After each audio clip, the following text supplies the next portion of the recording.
All right. Okay, next slide is not in. Next slide is not in here. I don't see it. It- If the- We finished, so what we did, guys, yesterday, we finished with surge resistors. We talked about grounding and bonding for surge resistors, and we put surge resistors on the high voltage and the 600 volt, right? And we said on the low voltage, we call them surge protective devices, right? That's where we finished. I'm going to continue talking about sizing feeders. So I know we've done this one before, guys. How do you size a feeder and a branch circuit for medium voltage, higher than 600 volts, right? The NEC code book goes, if you look at all the documents that we have, they go up to 30, I believe 34,000 volt. They don't go higher than that. So that's a medium voltage, 2400 to 34,000. Okay, sizing the feeder. So what I like about this one, then I can't draw, and I'm closer to my, I like to draw things. So if you guys, here's your service coming in here, and into a switch gear, and I use circuit breakers because I don't pay for them, so you guys pay for circuit breakers, I don't. And here's a piece of equipment, and here's your shredder, the 6,000 horsepower here, and here's another, what do you guys have, another bunch of equipments in here. And that's, this is a switch gear. This is my switch gear right in here, right? And this is my feeder, so right, everybody knows the feeder. That's the size of the feeder. It could be a service too, feeder or service. In this case, that's my feeder coming to a panel that feeds other things. So how do we size it? You can see we take 125% of the nameplate of the transformers, and you add the 125% on the utilization equipment. That will be, in your case, the, what do you call that thing that you milk things with? The furnace, does it run at 4160? No. No? Okay, anything that runs at higher than 600 volt, the equipment itself, multiplied by 125% plus the nameplate of all the transformers, and that's how we size it. So if you take, Something like, it's like 700 volts. yeah, so that's a different story. Yeah, I think, But it comes, it's transformed down. You know, it comes right out the 13.8 transformer. Yeah. So let me just give you a very quick example here. Suppose this was transformer, and let's just, for the sake of the argument, assuming the full load of this transformer on the primary side was, just to make it easy, I'm going to make 100, just to make the calculation easy. Okay, make it, okay, 1,000. Here's 1,000 for you. As long as you don't say 996.5. I don't use a calculator. And suppose that this is your transformer. Here's another piece of equipment, and this piece of equipment, give me an amp for it, like 800. 800. Okay, you're gonna do the math now. I don't know. Here's an 800 amp piece of equipment. Okay, and now we're gonna size this cable. Piece of cake. Let me go get you, because you guys are my favorite people. I'm gonna go get you a color. And because it might be my last time with you, so I have to be nice. So so you take 125. Here's 125 times the equipment. In my case, this is equipment 800. Anybody has a calculator? 800, and then yeah, oh, that's easy, 1,000. Then you add the 1,000 on it, right? And if you do the math, 1,000 plus 1,000. Anybody have a calculator for this?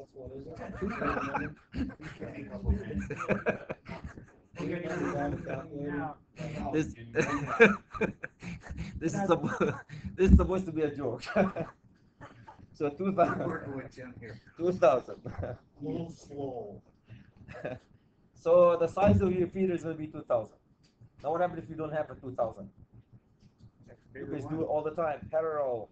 So even a parallel, right? No, you don't have a 2,000 amp feeder. You don't make a feeder that can carry 2,000 amp. Not high voltage, not low voltage, right? So what are you going to do? You parallel. So that's how we size this. Really straightforward, not a whole lot. I know you guys don't do a lot of sizing. Here's my advice for you. And again, for whoever's going to do it, guys, I told you about this 70E.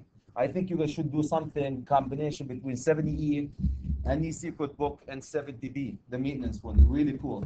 I'll give you because the 70B is related to what you do, the maintenance and all the stuff. This 70, and the code is related to mostly new construction and all the stuff, which you don't do a whole lot of here.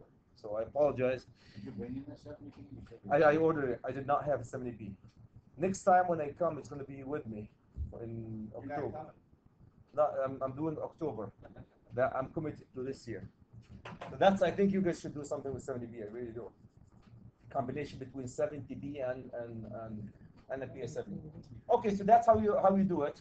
And if you have big ego engineers like your friend Chad, then they don't even have to do it. They can do any way they want, and they can size it under engineering supervision, qualified people. I don't know if I qualify as a qualified people, and who do maintenance and monitoring and servicing the medium voltage equipment. They can come up with a size more or less than this size, and that's okay with them. But any comments, guys, about this? So if I am to size this cable here, probably I'll take the 2000 here and divide it by 4, right? Four runs. That will give me 500, right? So I find a medium voltage cable that can give me 500 amp, which you can. 500 amp medium voltage. I think 2000, there is a 2000 medium voltage, don't there? In the low voltage, there is 2000, right? Can you just check? No, not 2000 kcm. I'm sorry. There is a 2000 kcm, but not 2000 amp. Okay, so here's how you can easily find yourself a medium voltage cable that can carry 500 amp, and you run 3 of them in every conduit, and you got yourself 4 parallel runs. Any comments, guys, about these? What was the system? This was that 4160 here was the switch gear that you told me 4160.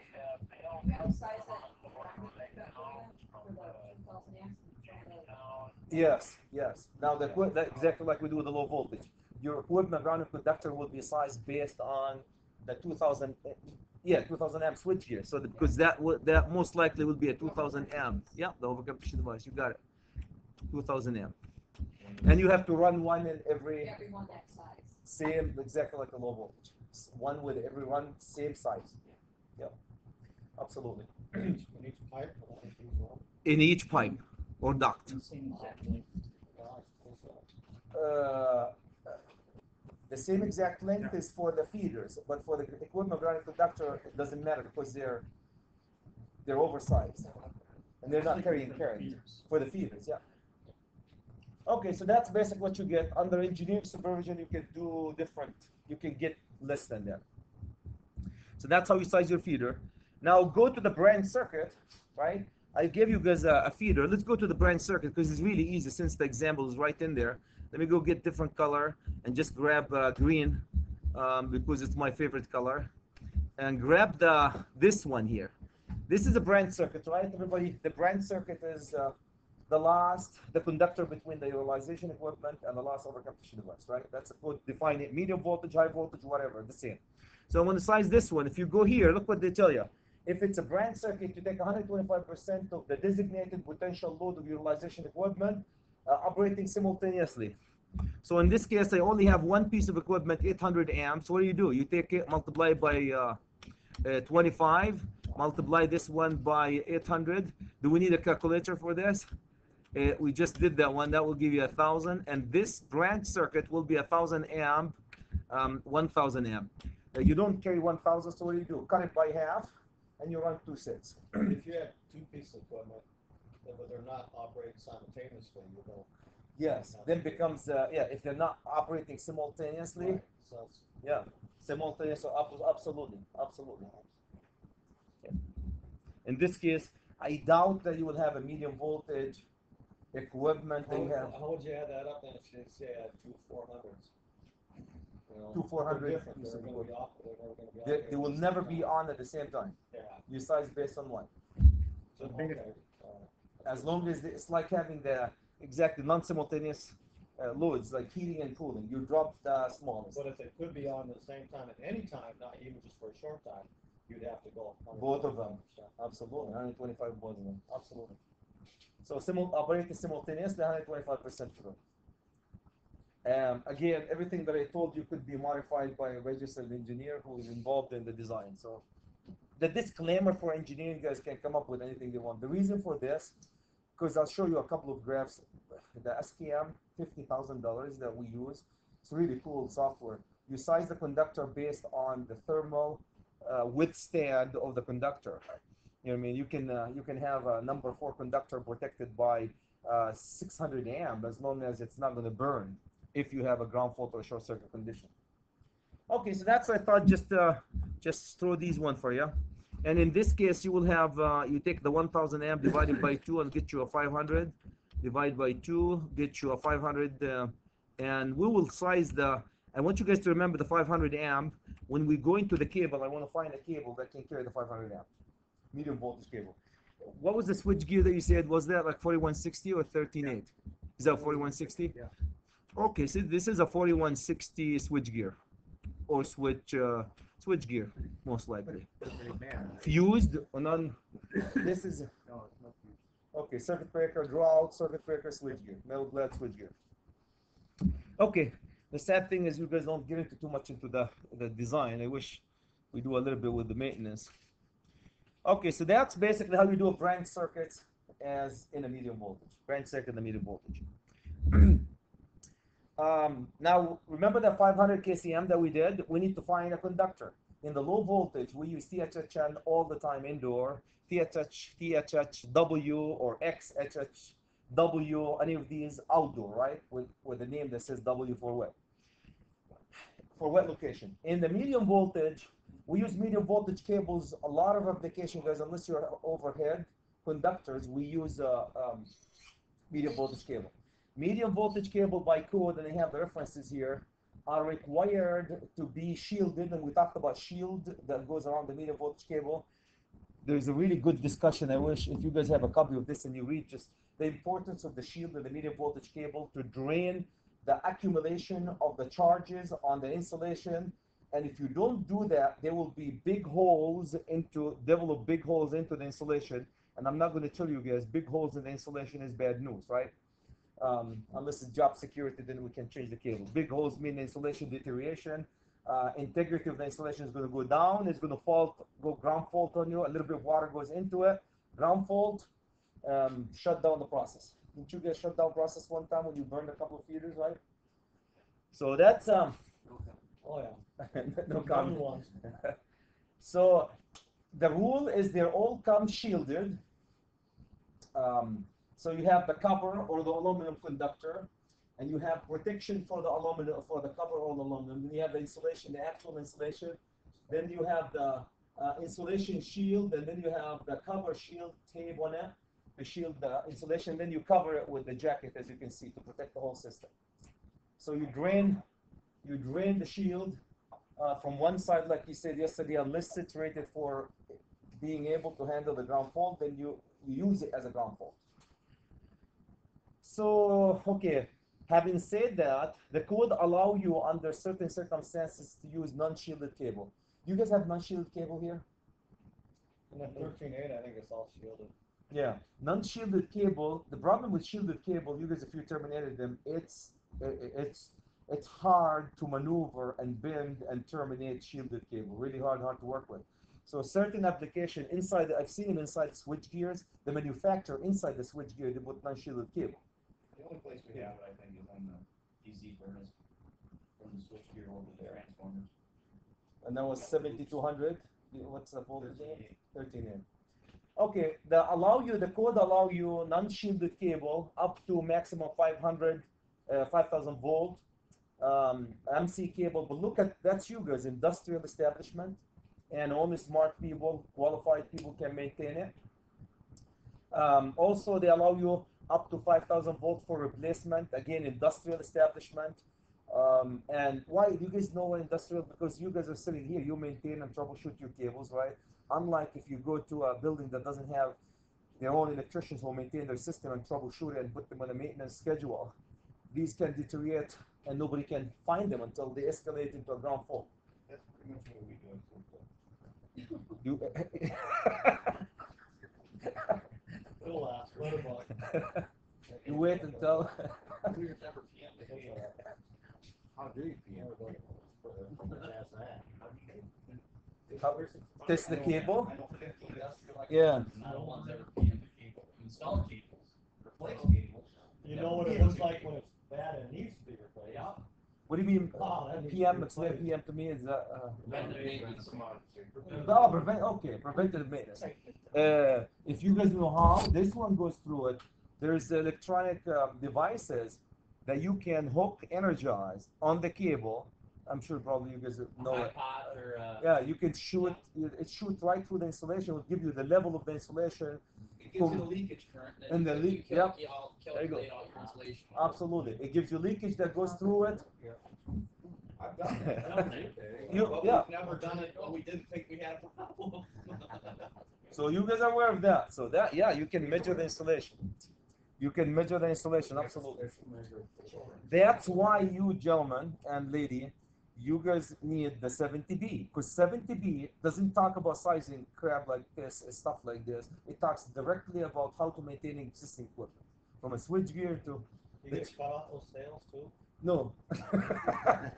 There's one little problem. If I do a class about 70B, guess what? It's not organized. No credit by the. You can't renew your license. So here you have fun and you renew your license. There you have only fun. You don't renew your license. So unless we do. Okay, I can say it. Just turn it off. Yeah. We did harmonics, right? From one time when we did harmonics, remember guys? We tied the harmonic class, and we tied it to the code, and it was approved. It was really cool.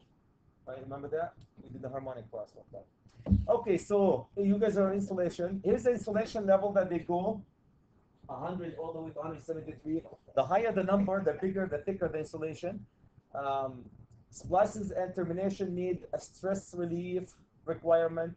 And in 2011, our inspector is here. They require you. I don't know that when you terminate a medium voltage cable, you have to be a qualified person. You guys remember that came in 2011.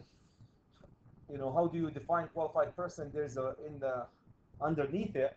There is an IEEE standard, like I said yesterday, which tells you what the qualification that you need to go through. That's what I'd like to see. You energize it and it doesn't explode. Energize it, this thing. I'm sorry, do you have anything?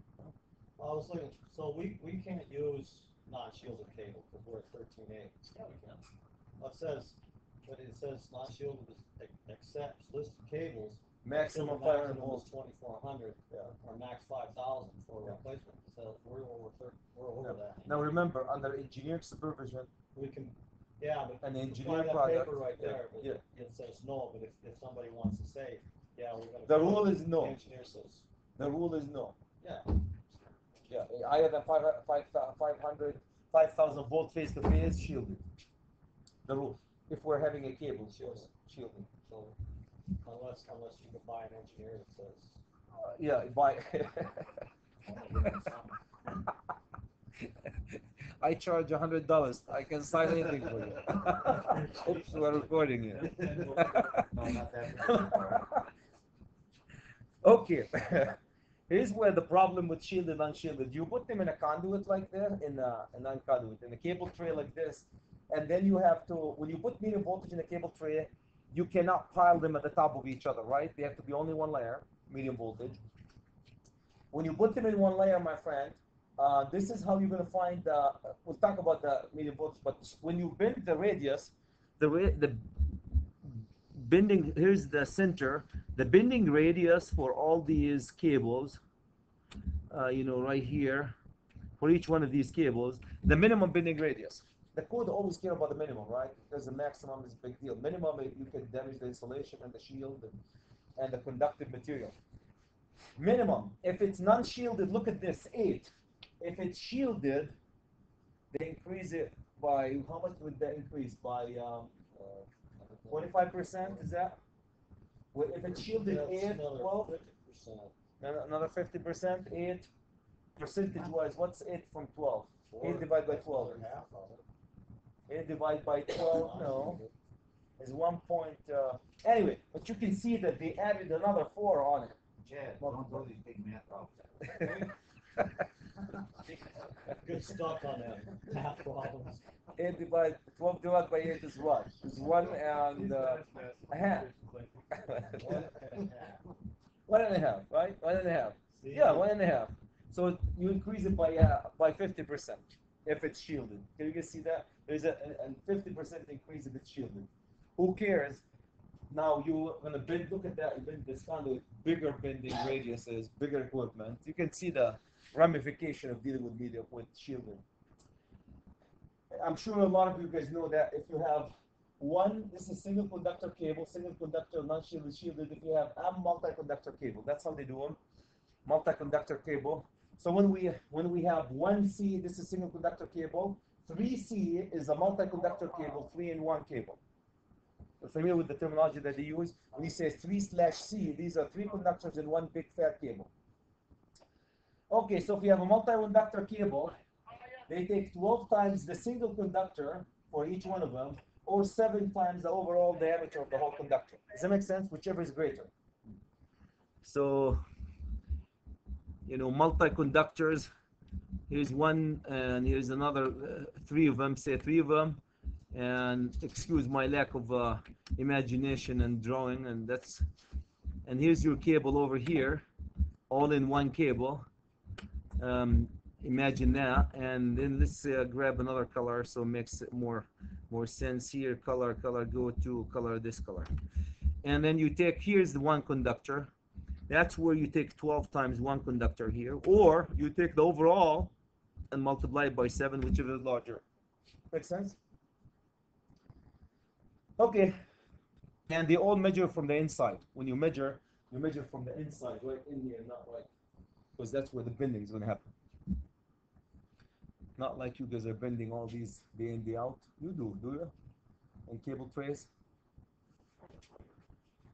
Avoid it as much, but you can see the advantage of having non-shielded cable. Easy to move, easy to maneuver. It's like Piaggio. Oh, so beautiful to move in. It's not hard. 500 kcm, still solid, but okay. Ambiguity of these conductors. You have 2 ways of finding the ambiguity. If you're like the rest of us and you don't want to spend an arm and a leg on a software, you can use the tables, and these are how many tables are these? There are 20 tables in the NEC code book that can get you the amps. 20 tables in the NEC code book that can get you the amps for medium, and I always use medium voltage term, guys, because it's higher than 1,000, right? These are higher than 2,000 and less than 34,000. That's the range for medium voltage system. So you have 20 tables. You can pick and choose from 20 tables, or you can hire your friend Chad for $100. Am I soliciting business here? That's cheap, man, right? I don't have the software, that's what I'm saying. Or you can hire an engineering firm and they can do it for you using this nice, beautiful formula. Cool. That's why they charge you for intellectual property. Not a whole lot. I always say that if you read this conductor temperature, this is a thermal equation. It has nothing to do with really electricity. If you look at it, it's all about how much the insulation is going to handle temperature before it melts, and the cover is going to handle the temperature before it burns. It's all about the thermal insulation. It's a thermal formula. So the mechanical engineers understand this much better than the electrical engineers. It's all about thermal, how much heat the cables are going to handle and the insulation is going to handle. I always done that. Huh? Have you done that? With the software. Yep. With the software. Not me. So what would be the difference? You can get lower, you can get more amps out of the same. The tables that we have in the NEC code book are more worst case scenario, safer. Worst case scenario. If you want to get smaller sizes, under engineering you could come up with the smaller sizes. That's why they go with these softwares. Okay, so that's your under engineering supervision. You can come up with different sizes. We're going to use these tables, guys, in a second. Oops. I'm glad we're not recording video. Flies running around. Bugs flying out of your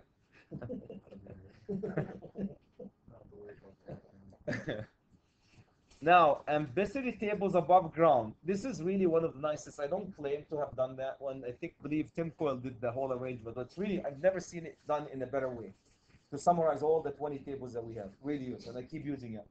So it summarizes, here's above ground, overhead, conductors, or above ground in a conduit too. Not EMT, rigid conduits, or PVC Schedule 80, typically rigid or intermediate they use. So look at the first one. If you have a triplexed, medium voltage triplex conductor above ground in the air, so it has to be suspended. You don't have a whole lot of these guys running around. Medium voltage suspended, triplex conductor. And look at this one. These are 3 single conductor cable. Can you guys see 3 single conductor cable bundled together by manufacturers? You've seen the triplex.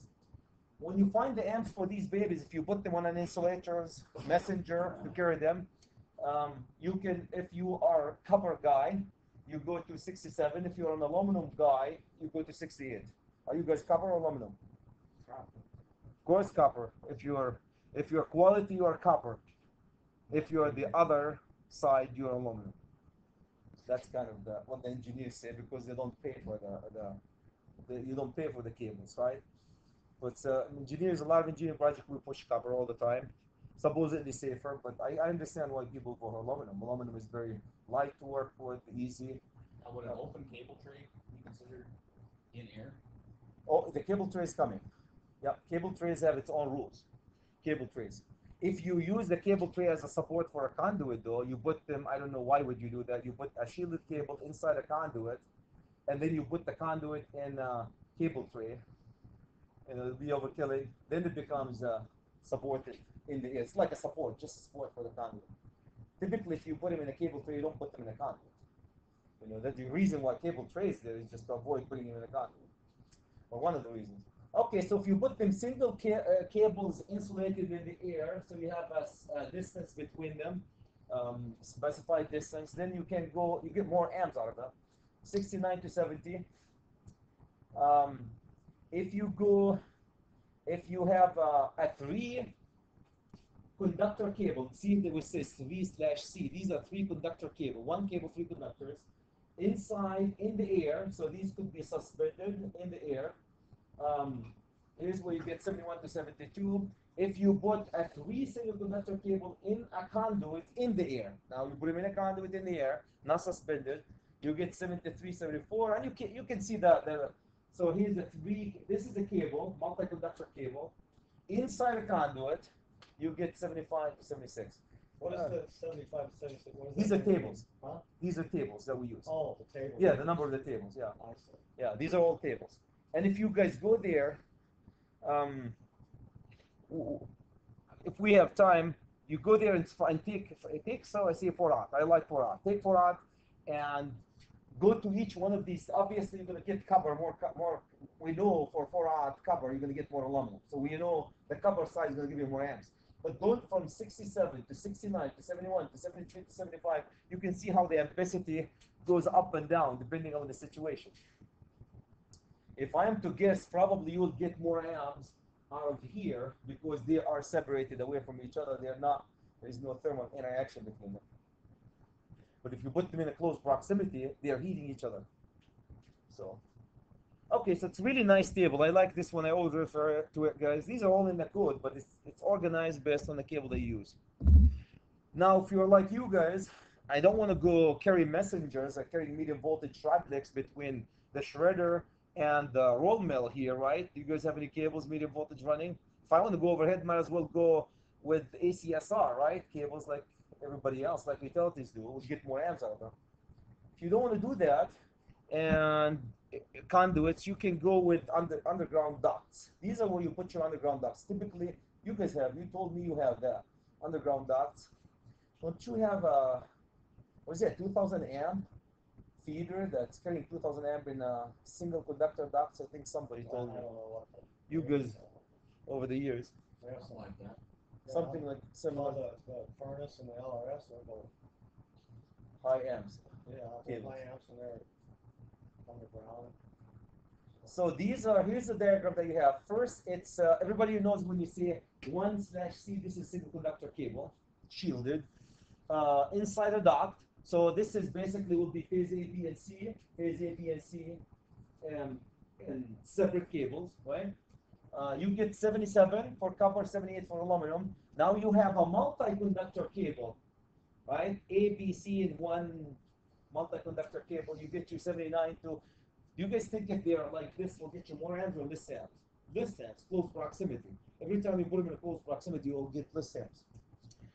Now, as you get, if you bury them in the ground, based on the rules of burying them, single conductor cable direct buried in the ground with separation, I think 7.5 inches they separate them, if I remember right. You get different tables, and if you multi-conductor them, put them in multi-conductor, bury them, and if you triplex them in the ground, you get a different tables. So it will be really nice. Whoever is going to teach you guys next time is to take a 4-aught conductor here and just look at the amps under each one of these circumstances. It'll be really cool because you can get them from just a 4-aught and compare each one of them. Really nice to see how that goes. Okay. Now here's 71. What was 71 for what? 71 we used the, here, 71. I want to remind you, can you see that 71 here table? 71, this table, what's the scenario? The scenario is if you have a 3 conductor cable insulated in air. Cool? They're in the air, not in a conduit, suspended with a messenger, I guess, in the air. That's what 71 is. So look at this. So let's go to that one, suspended in the air. So here you go.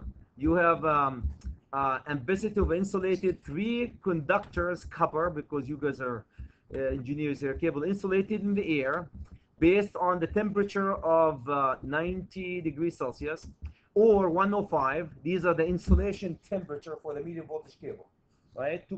Unlike 60 and 75 and 90 for the low voltage cable, we go 90 and 105 for the medium voltage cable.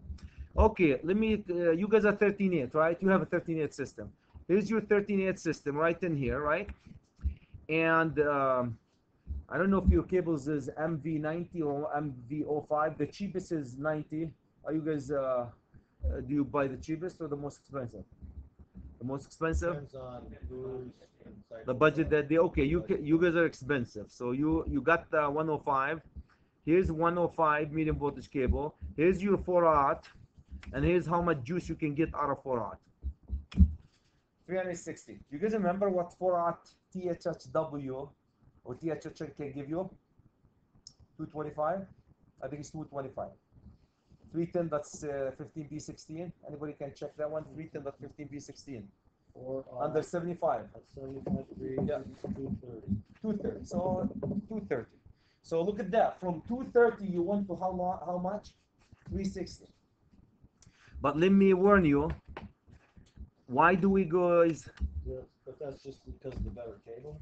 Because of better cable, better insulation, more ability to handle heat. It's not the More ability to handle heat or more ability to dissipate? Dissipate. Yeah, handling as it because the dissipates. cable is the same. Yeah. The size of the cable is the same. It's just different insulation. The insulation is different. 4-aught on both.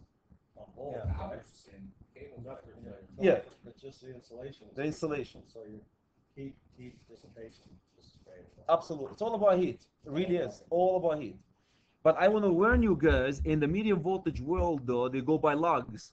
Take this. Here's a lug on the 2 sides of your transformer. So here's my switch gear. I'm landing to the phase here. This is phase A. On this side, I'm bringing my cable here. And so medium voltage, unless they tell you otherwise, the lugs are rated for what? 90 degrees Celsius. The lugs are rated for 90 degrees Celsius. So so look at this. When you size that cable, can you go size-wise for 360? Unless, I'm not sure if they make even 105 temperature rated lug. You remember the weakest link? You use the weakest link. So if the lugs are rated for 90, can I use, the only time I use 105 is for derating. So if I'm not derating for temperature or for bundling, if I'm not derating here, mostly here is not really bundling, it's temperature. If I'm not derating and my piece of equipment here, like we've just talked about guys, let's just say, so this is my cable. Then I can get, this is number 4-aught. How much current can I get out of this 4-aught? The 4-aught, you can get 325 amps out of this as a full load amp, not derating. If you are to derate, because the temperature is high, you start where? With 360 derate. If you derate at 360 up to 350, can you use 350? No, because you can't go higher than what 320 is. It's like the 75 and 90, guys. This is the most misunderstood for the ones who are sitting for master and journeyman. The most misunderstood things. If 4-aught, how much 4-aught can give you under 90? Under 90 degrees. 260. 260. Can you use 4-aught to carry 260? No, because the lugs are rated for what? 90. No, not medium voltage, low voltage. I'm sorry. 75. Yeah, 75. So you, no matter what you do, you're limited to what? 230, right? Is that 230? Yeah. Do you see the point? The same thing here. You are limited to the 90 degree unless you can start the rating with 360. Derate. If you end up with anything higher than 325, you're stuck with 325. Higher. If you end up with lower, after I derate, I end up with 300, I'm stuck with 300. But if I end up with 350, I have to go 325. Exactly like the low voltage. So that's how you're going to size this cable, 4-aught. So how much equipment would that give you then? What would that, say if there's an equipment? Remember how we multiply it by 1.25 to find if the equipment was 1.25 multiplied by the full load current. Do the reverse function. You divide by 1.25. So can you guys take 325 and divide it by 1.25? What would that give you? The masters, where are the masters here? No, it can't be divided by 1.25. It has to be less. 325 How much? divided by 260? Yes, 260. 260. Okay, this is the largest amount of amp equipment that you can tie to this cable. Why? Because if you take the 260 multiplied by 1.25, what do you get? You get 324. We're doing the reverse function here. Yeah. That makes sense. I know it makes sense. But you do that. I know you can do. They're just making jokes here. I know you can do. You're masters, of course you can. That's you serious. I hope you know at least. Well, we all know. No, We're all we're licensed. Alright. Okay. Now I want you guys to go size me a cable that can carry the 500 amp load that we've just did before. Right? Looking at this table. What size cable do I need? Remember that 4160 example that we did? It was 4160. And I need to size a medium voltage cable in the air to carry it. 4160. It was 4160. So where am I here? I'm right in here because it's 4160, right? And I need 500 amp. 90 degrees. Well, yeah, you have to use 90. The default is 90. Yeah. So 90. So you're gonna go to 750. Done. 750. PCM. So the example that we did for the feeder was 4 runs of 750, 3 conductors each for the feeder, and 2 runs for the branch circuits of 750, 3 conductors in each duct. Done. In 2011, because you guys, some of us like to play with the rating, they introduced the rating of these conductors based on temperature. The rating of conductors based on temperature. So if your ambient temperature is more than 40, you have to derate. So I'm going to use the 4-aught example, guys. Can you just remember the 325 and the 360? I'm going to use the rating on the 360. Cool. So let's go here. We'll get back to that one. Okay, so this is one table that you can use overhead. Here's another table. This one is for underground ducts, which is typically what they do for industrial plant like these. Industrial ducts.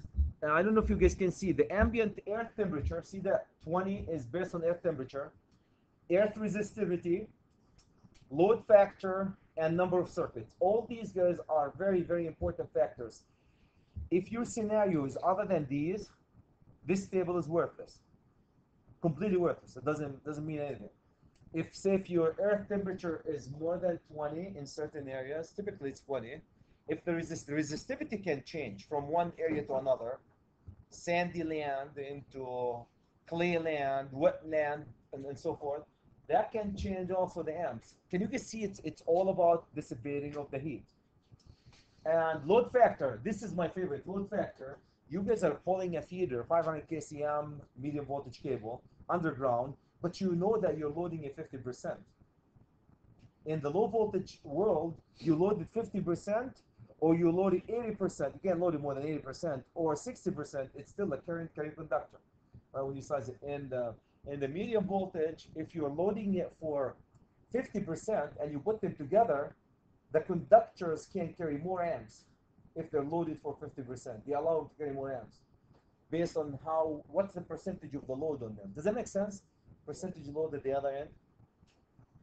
So the worst scenario, of course, is what? You have, the worst scenario is you have 4 conductors fully loaded. Each one of them is carrying the full load of that conductor, fully loaded. Number of the circuit here, detail 1, you look at the detail. This is the most important one. Detail 1 right here is, I'm going to jump right here. This is, you have a duct. Look how they do the duct, guys. I'm sure you've seen it before. 11.5 inch by 11.5 inch square concrete encased duct, 5-6 inches duct, or bigger inside. And inside it here, this guy can be the following: can be a single conductor cable, 1C single conductor, or can be 3C, right? 3 conductor cable. Typically 1 or 3, right? Either 1 single conductor cable or multi-conductor cable. They come in 3. So each one of them, that little dot, is either a cable, a multi-conductor cable, or a single conductor cable. Does it make sense? Yep.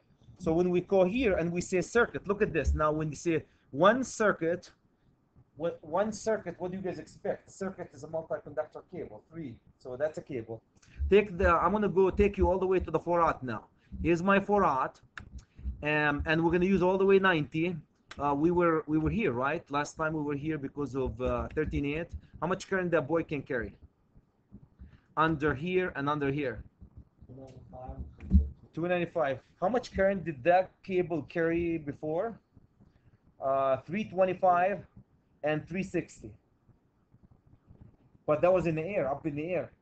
Now here we buried it in the ground with 30 inches of dirt at the top of it and encasing concrete. We dropped almost 100 amp. Can you just see that? I like when you compare between how you install the same cable, almost the same cable. You install it in a different location to get you this or more amps. Anyway, the last detail, guys, is detail 2. That's if you have three circuits. Here's detail 2. Can you guys see that one? Here's 3 circuits, 3 multi-conductor circuits, or it will give you, in these 3 circuits, it will give you the same 4/0.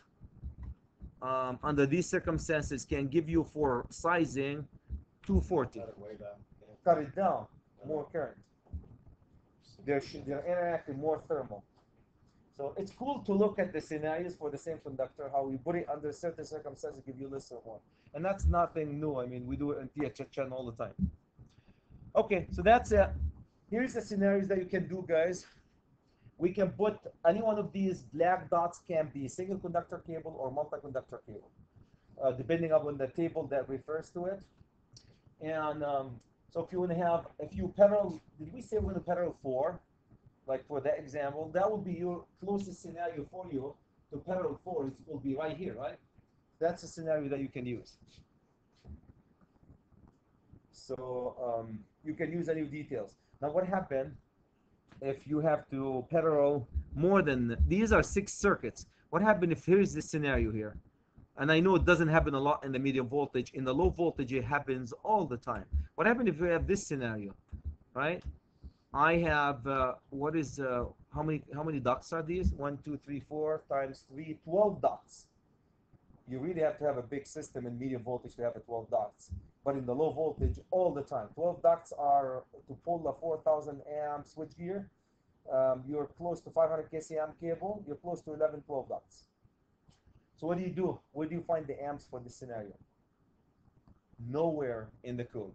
That's when you're going to refer to your friend Chad and pay him $50. Oh, it's 50. Getting down now. Getting down.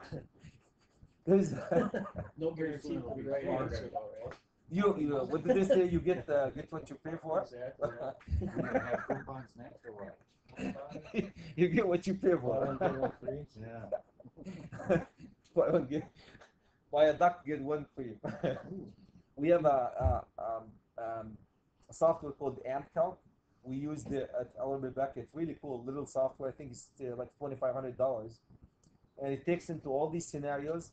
We did them in Target stores. We have a data center, Brooklyn Park, I believe. We did one, and the only way you can find how much a 500 kcm THHW conductor, now low voltage here, can carry amps. The only way you can do it is running by the software. There is nothing in the code that tells you that.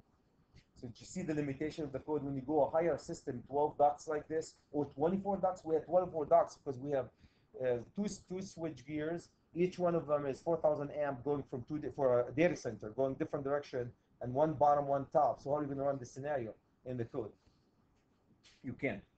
So anyway, just to give you an idea how the limitation is. These are good guys for 95% of what most of the people use. There's still the 5% you still have to do engineering. So these are all ducts. This is directly buried in the ground. And oh, by the way, I don't know how many of you guys remember. I'm sure a lot of you remember. Up till 1996. Now that's when I start using the code myself. I'm sure you've been using it since what? 70s? No? 98 is when I came home. 98? Okay. No, seriously, when you start using I was the in the Navy then. Oh, okay. That's okay. That's when I started using it in 98.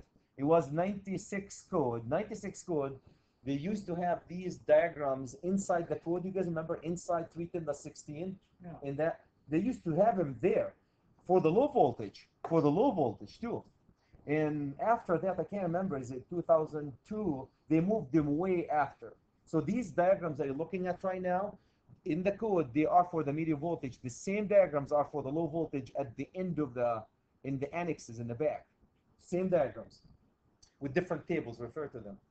I don't know if anybody have seen them. It's really interesting. Anyway, so these are for direct buried cables. Here's your 7.5 inches between these cables. When you bury them, please bury them 30 inches. That's based on 30 inches. You dig deeper than 30 inches, every cable here doesn't mean anything.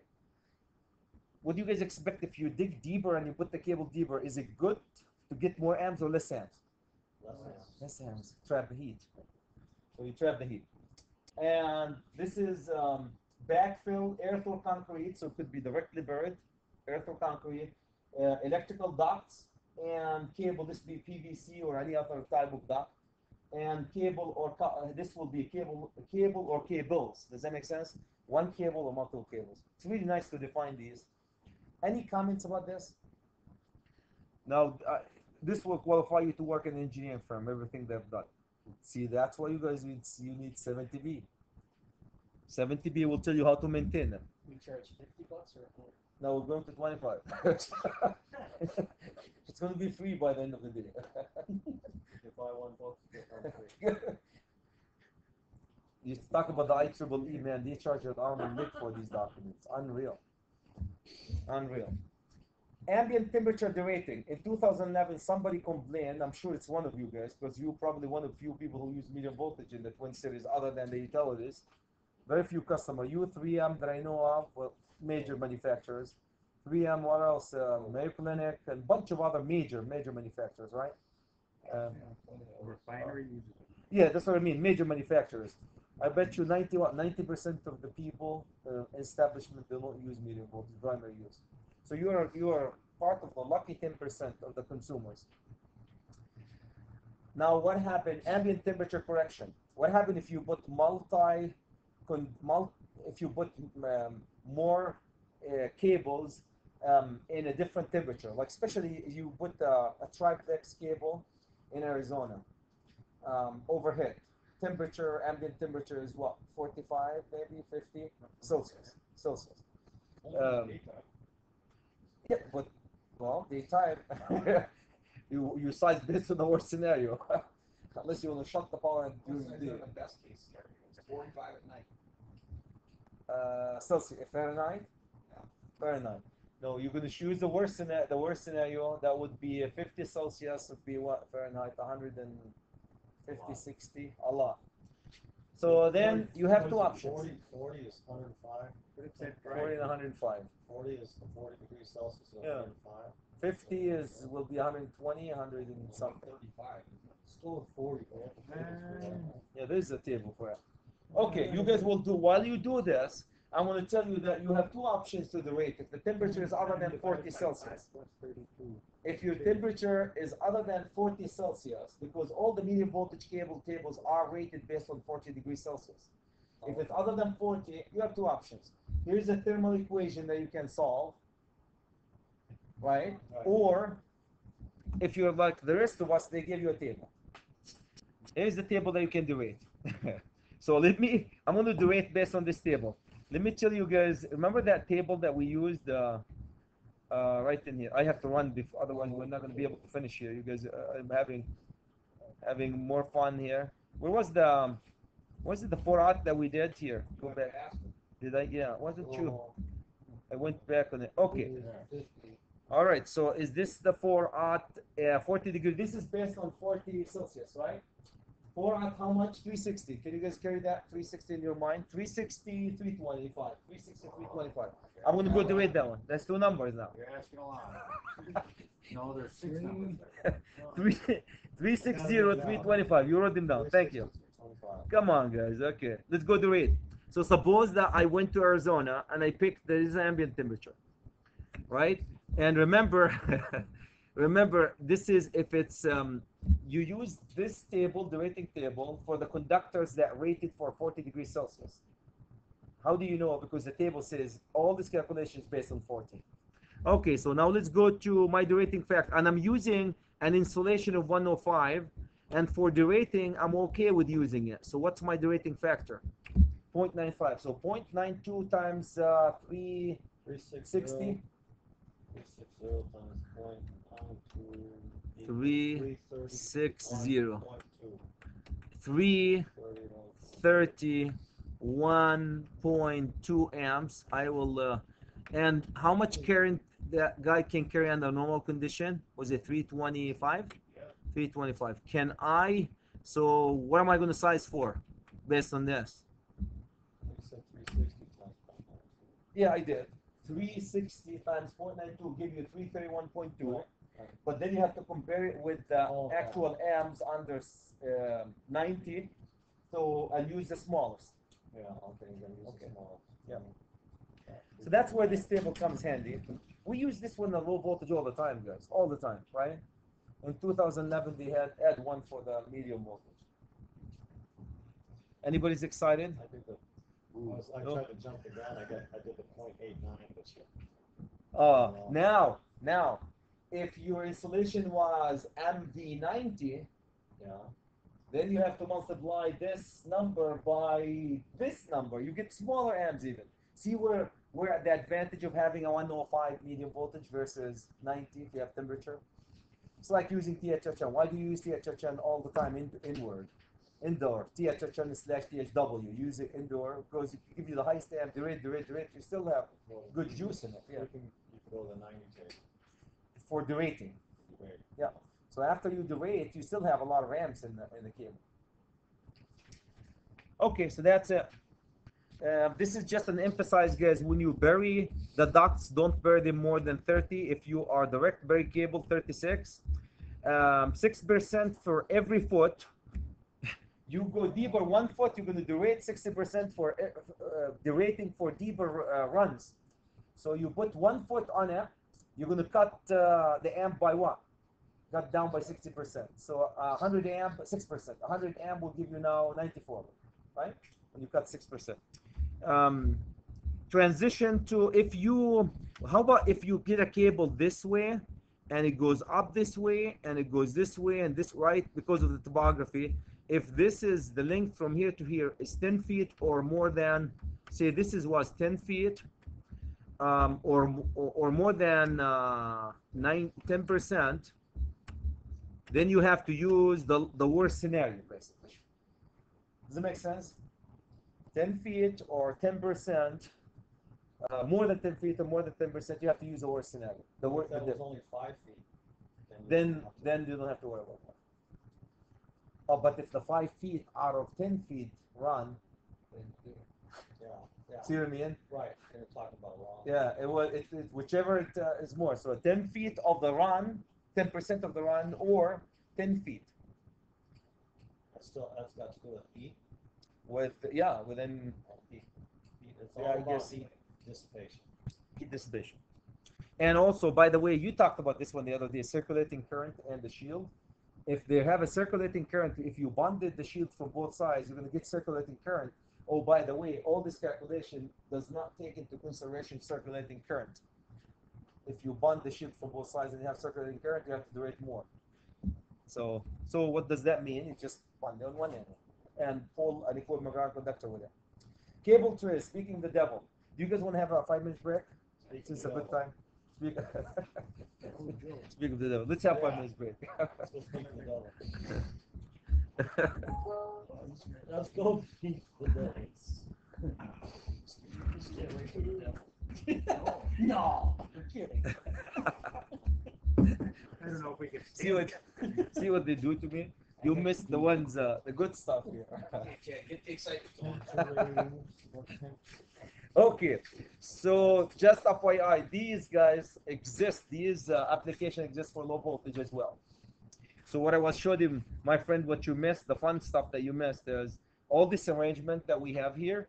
They have almost the same, right? Except we're missing one for the low voltage in NXB in the back.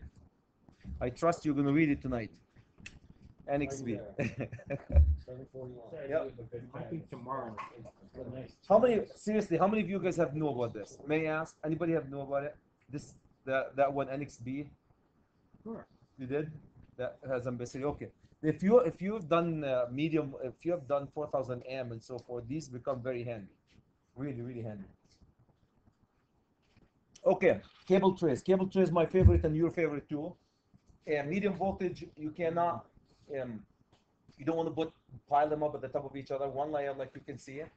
3 conductors, no spacing. You're going to go to 75 and 76, aluminum or copper. Now you go cover these boys. Can you see, guys? We put the cover. What do you do? The same table. What do you do here now? The rate, right? You do it 95%. Now, moving on. Now, if you leave a space of 1 diameter between them, can you guys see that space? 1 diameter of a cable, multi-conductor cable, you get more amps out of them, right? Because now there's more room to air them, get the heat out. So you get more amps. Now they move you to 71. And I want to remind you, 71 is the one that gives you more amps. Remember that? We just looked at 70 amps. That's up in the air. Okay, so then if you have, these are multi-conductor cable. Right? Everybody knows when you say have 3-C, this multi-conductor cable, 1-C is single conductor cable. Same thing, single conductor cable, they take you to even a higher amps because they're single here, but you have to do it if you don't space them. You put 75%, you put them no space between them. If you cover that boy, you're going to go even more derating. If you leave a space between them, then no problem, no derating at all. Can you guys see that? You need a diameter of 1 space. Really cool. Triplex, you put a triplex, leave them away from each other. As you can see, you're going to go to table 67. As long as you leave a distance between them equivalent to the diameter of the whole deal, the whole triplex. 2 times the overall diameter of 1. So you take the overall diameter of one of them, multiplied by 2.15, gets you kind of almost the diameter of the set, and leave a distance, that distance between them. So medium voltage cables are really cool, guys, and cable trays. Any comments about that? I like the graphics that gives you. All these are from the cable tray article. Any comments? Any questions about that? Before we move into. So there is a fee rating for running cables on a cable tray. Really, you're not really derating, so to speak. You're just, yeah, almost. You're getting less amps. Yep. It is a derating factor. Yep. With a cable There's tray no guy. derating table, but there is derating factor We had a cable tray guy come in and tell us that there's no D rating. High voltage or low voltage? Low voltage. And low voltage too, you do rate for low voltage. Yeah. Yeah. These are high voltage, but the low voltage too, the same thing. You cover it, you do rate. Yeah, 'cause they have, especially for one conductor, no spacing, or if they're in there tight, then you're, Yeah. then it's a large derating. If we're you're gonna spacing be- way out, it goes up. Yeah. Because we're gonna be running that cable tray with 3 closed loop pump motors. Three pumps, we're going with 3. Yeah, it depends how you put them. Really. Have 3. But like you said, if you base them where we right here, look at this scenario here, no derating, no derating. If you space them, you don't cover it, you don't get through and add a cable though, then you gotta redo all 3 of them or whatever. yes. So you have to make sure that you do it right the right time. Yeah. I thought the same rules apply to low voltage too. You guys can check it. Definitely when you cover it, you get less. Overcomputation device, guys. Remember we said yesterday. I know we talked about this one yesterday. This is just summarizing that for a fuse and for continuous rating of a fuse, as well as a circuit breaker or electronic fuse. Electronic fuse, they treat the electronically actuated fuse exactly like a circuit breaker, 600. You guys remember what we did yesterday on that one? So we said if you have a fuse disconnect right in here, and the load right at the bottom here is 100 amp, right? Anybody can give me the size of the maximum size of the fuse here? 300. Thank you. If I decided to use a circuit breaker instead of a fuse, what would that be? 600. Very hard math, isn't it? Now remember, this is the max and the trip. This is the long time pickup. Not somebody asked about the instantaneous yesterday. This is not an instantaneous. This is not a short time pickup. This is a long time pickup, meaning the overload part, basically. Continuous range. Continuous range. Right, Yeah. right, so it's still a 100 amp frame size circuit breaker, right? Oh, frame size, it could be 1,000 amp Right, frame okay, size. right, could be anything. Yeah. As long Trip as it's over unit. 100. Yeah. This is low voltage though. When you select frame size and Yeah, same okay. thing in medium voltage, you have frame size, but it Yeah. it is down to the trip unit, setting. So with relay setting, if you set it up, but the medium voltage they do differently because they are electronically actuated and they have different calculation. But if you have the low voltage trip, you guys are familiar with the frame size, the trip unit. In the low voltage, you have frame size, that's physical. Then you have a trip unit right in the face. Then you have a plug. So you have a frame size of 4,000, a trip unit of 2,000, a plug of 1,000, and then a setting of, now remember, we're down to 1,000, and a setting of 50%. So that will make the whole circuit breaker that's supposed to be 4,000, it makes it what? 50%, 500 amp. So that's a trip unit. That's what they're going down. Same thing for the circuit breakers.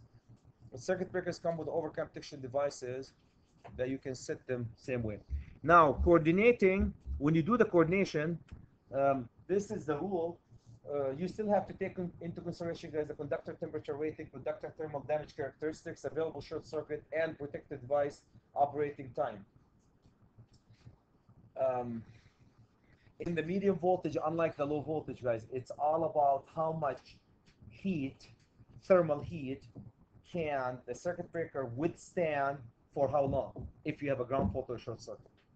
So they're really, unlike the low voltage is almost the same, but then the high voltage becomes a big deal. How much energy, magnetic energy and heat energy you can dissipate in a medium voltage cable before smoke starts coming out of it, and for how long?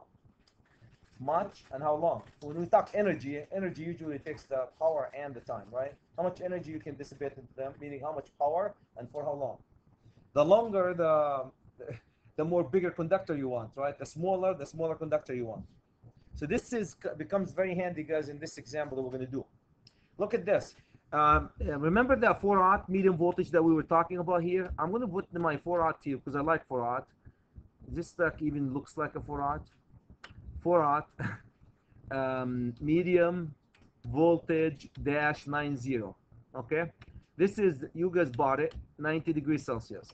Continuously, for continuous duty, you can buy it to run at 90 or at 105. But we sized them for continuous duty at 90 because of the logs. The logs are rated for 90. I had this argument one time. I'm sure somebody will make 105 logs, but I haven't seen it. I can't believe they're not already. I'm sure they can make them. So unless you know that the logs are 105, you default to 90. Overload. Now for overload capacity, you can actually make overload. Now remember, the overload can happen for a couple of minutes. You can overload the cable a couple of minutes. You can make the temperature of that conductor go as high as 130 Celsius. That's hot. Or if it's 90 or 140 and it's still no smoke coming out of it. For overload condition, that overload condition could be minutes, could be in the minutes, measured in the minutes. 50 minutes could be overload condition, 30 minutes, right? Overload is in the minutes. Now you go to the short circuit. Now we're getting into the cycles in the seconds. Now short circuit, you have a short circuit in the medium voltage, phase to phase. We measure this in cycles. One cycle is 1/60th of a second, right? So 550 cycles, would it be able to handle 50 cycles, 1/20th of a second? Or is it rated for 30 cycles, half a second? Does that make sense? So typically the fuses and the circuit breakers, unless they're fast-acting fuses, are rated for 3 cycles. So 3 cycles divided by 60 will give you 1/20th of a second. For 1/20th of a second, 1/20th of a second, the temperature can reach 350 on these cables and smoke still not coming out of it. What did they say? 350. Did I say 300? Yes, you did. Oops. Why don't you play it back? I have a lot of, and I'm baby. That's why I can't even deny it, even if I want to. 250. And these are numbers, guys, thrown. When you have that nice software that we have, every manufacturer of every cable provide a thermal, basically a data sheet about every cable that they manufacture. They provided, every manufacturer of a cable provide a data sheet about their cable. They include the shield, include the insulation, and include the copper or aluminum, right? Then us, an engineer, we grab this cable, we load this data sheet into the software. So when I grab that software, I don't have to even memorize any of these. It comes into graphically, I'll show you how it comes graphically, and you're gonna make sure that the circuit breaker can protect you protect the cable from overheating. Lower, older cable, of course, can have lower than that. I'm just a tiny, you say short circuit cable, it'll get to 250 C and no smoke comes out. But what if you do that every day or 2 or 3 times a day? You have a short circuit, the breaker trips. It's not made for that, right? At 3 cycles. How many failures You can like you the have? overload more, you overload more, you do it. Right. So it's not, and there's nothing really that protects you against that. There's nobody keeping, nothing in the breaker or anything that's keeping track of that. That's why, how are we down to 25 now? That's why you $25. That's why down you measure your insulation. Aren't you suppose every time you have a short circuit condition on medium voltage circuit breakers and breakers and low voltage short circuit condition, you're supposed to retest your circuit breaker, right? If you have a short circuit condition on a circuit and power circuit breaker, low voltage, and medium voltage circuit breaker, you're supposed to retest your circuit breaker. What makes you think that after that have this bang that came and interrupt the short circuit, that the characteristics of the interrupting curve has not been altered? It doesn't heal itself. Like heal itself. So you have to retest it. You want to say you have to retest it after every major short circuit condition. Unlike fuse, it burns and it burns, throw it with a new one, done. The circuit breaker, it alters the way it interrupts the circuit. I was told that breakers are good, like guaranteed for one instantaneous trip. Yes. But, most You're of the times correct. we use them a lot. Yeah, because how But often, sooner or later, they're gonna blow. but how often do you really have, the reason why we use the circuit breakers a lot, because how often do you really have a bolted short circuit condition on a circuit breaker? Bolted means you go right at the terminals, bolted. Well, Bolt at the zero. terminals of the circuit breaker, and you bolt the phase A to B to C, and you flip the switch. How often that happens? No. It could, but how often? Well, That's where your circuit breaker you're not completely. volted, but you see, 0 ohms to ground, Yeah. we see that Now, quite often. yeah, most of the I think I read It's one. not at the Yeah. breaker itself, but my point is it lasts. Yeah. It's guaranteed once, and it'll trip a whole bunch of times, but It's not guaranteed. it's Absolutely. it's gonna blow up sometimes if you reset it. That's where What he's telling 70B. you, Jimmy, is unless you have a voltage fault, your current's gonna be low. Right. That's it. And when you have I think, what is it? I read one time 80% guys of ground of faults, 80% of faults in institutions and power system, 80% is ground faults. 80%. Yeah. So that's That chops your current half. that chops at least in half. Okay. In a ground fault. So That's all. But no, I hear you. Okay, now depend on the thermal damage. That's when you get into guys thermal damage curve. Every manufacturer, respected manufacturer of every medium voltage and low voltage cable, they have a damage curve. A damage curve is nothing other than a data sheet about the characteristics, the temperature characteristics of the insulation of that conductor, meaning how much current you can pull through the copper, and how much heat that current is going to generate, and for how long the insulation can handle before smoke starts coming out of it. That's the damage curve. So look at that. Conductor material, is it copper, aluminum, and so forth? It has to do with the material, the actual conductor material, insulation type, and the fuse or the relay clearing time. Now, if you clear faster, obviously the damage curve you're going to handle it more. If you don't clear fast, your damage curve the insulation have to be thicker to handle the amount of heat for a longer time. Very typical for all of them. Larger conductor than load current, and then most of the time, we do this one all the time with you guys. You end up, remember that rule that we size conductor, we're so happy about it? Now, you're going to see that this is only one sizing. You have to size also based on the short circuit capability of that conductor, not just the overload. So applies to both conductor current and shield current. And the same thing back to the shield applies. This rule applies to the shield and shield current. Here's a medium voltage data.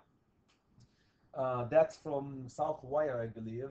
I pulled it straight for you, just because I like you guys, to embrace you, because that's my last time. 4-aught, you get your 4-aught here, and I like 4-aught. The insulation, this is 5K. This is your 5K system. This is 95 Celsius. This one is 105. That's the only difference between them. Can you guys see that? 105. And this, for 105, they give you an insulation only of 133, bigger insulation. Here you have the option. You can have 100 insulation or 133. So, heck, why not? How much current we can pull out of that? Is this it? Is it 280? Can anybody? 280. 1, 2, 3, 4 from the bottom. 1, 2, 3, yeah, 280. Here's how much current you can pull out of this boy, 280. Now remember, this is also depends, do you put it in a cable tray? This is in the air. I believe this assumption are in the air in conduit. Now you put it in a cable tray, you have to array it, and all these amplicity given by the manufacturers, but you still have to do when you size, you have to go to the code and see, because you put it, depending on how you put it, you can go higher or lower than 280 amps. And it gives you a lot of information, guys, about the diameter. Look at that, the thickness of the insulation, the diameter, the shield, and everything else. So let's look at the same 4-aught here. How much you can get? 330. Why? Same insulation. The only thing that went up is what? The 105. The insulation thicker, can handle more temperature, right? Well, thicker from 90 to 115 mils. So a 90 to 100, yeah, thicker insulation, absolutely. And yeah, you're right. The 90 mils over here, that's also the measure the thickness here into 100. So the thicker insulation can handle higher temperature. Thicker insulation, higher temperature. So, I got a question. Yeah. The second last column, second last column. This one? yeah, approximate weight per pound per meter. 1,000 feet, I think. Per M 1,000 feet, yeah. I don't know why they don't use K. Like, remember how they used to say MCM instead of Is that a KCM? Roman numeral? Is Yeah. M is 1,000? K is 1,000 though. Yeah, Anyway, so that's 1,000. So it makes say 6 poly, 6 poly. So So now, the thicker insulation, is the reason it can just, is the reason you can give it a higher temperature rating is because it just has a larger surface area that just takes more heat. it can handle the heat higher. I know, Take why? more to melt the insulation off the ground. Is it purely a An factor option. of just getting a larger surface area? Do I look like a material engineer for you here? What does a material engineer look like? Yes, you do look like that. Might as well go manufacture an installation. I hear you. I hear you. It's for the simple You get question. back to us. You come back, you bring that page back. Next homework. That's a good point. Yeah, that's a good homework. Is what makes the thicker insulation can handle, like you said, it can handle it. Burn. But on the other end, though. Honestly, the greater mass of the insulation takes longer to heat up. To heat up and deteriorate thickness. But there's another factor though. If you have thicker insulation, can trap the heat inside the copper too. So that's another, that's why you have bare conductors up in the air can carry a lot of amps because they're not trapped. There's a lot of, I wish it could, there's some optimum design between the thickness of the insulation, trapping the heat and handling the heat. Right. I'm sure there's an optimum. That's for next time. Right, you find out. I'm going to call 3M on this one. I don't care who you got. Call the president for all I care.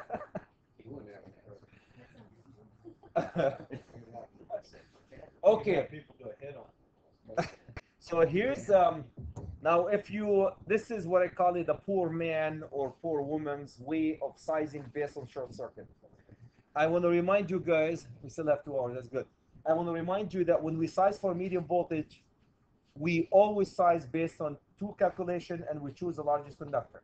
The calculation number 1 is the one that we've done before. Remember the 1.25 times the full load current and blah, blah, blah, and we came up with size. That's calculation 1.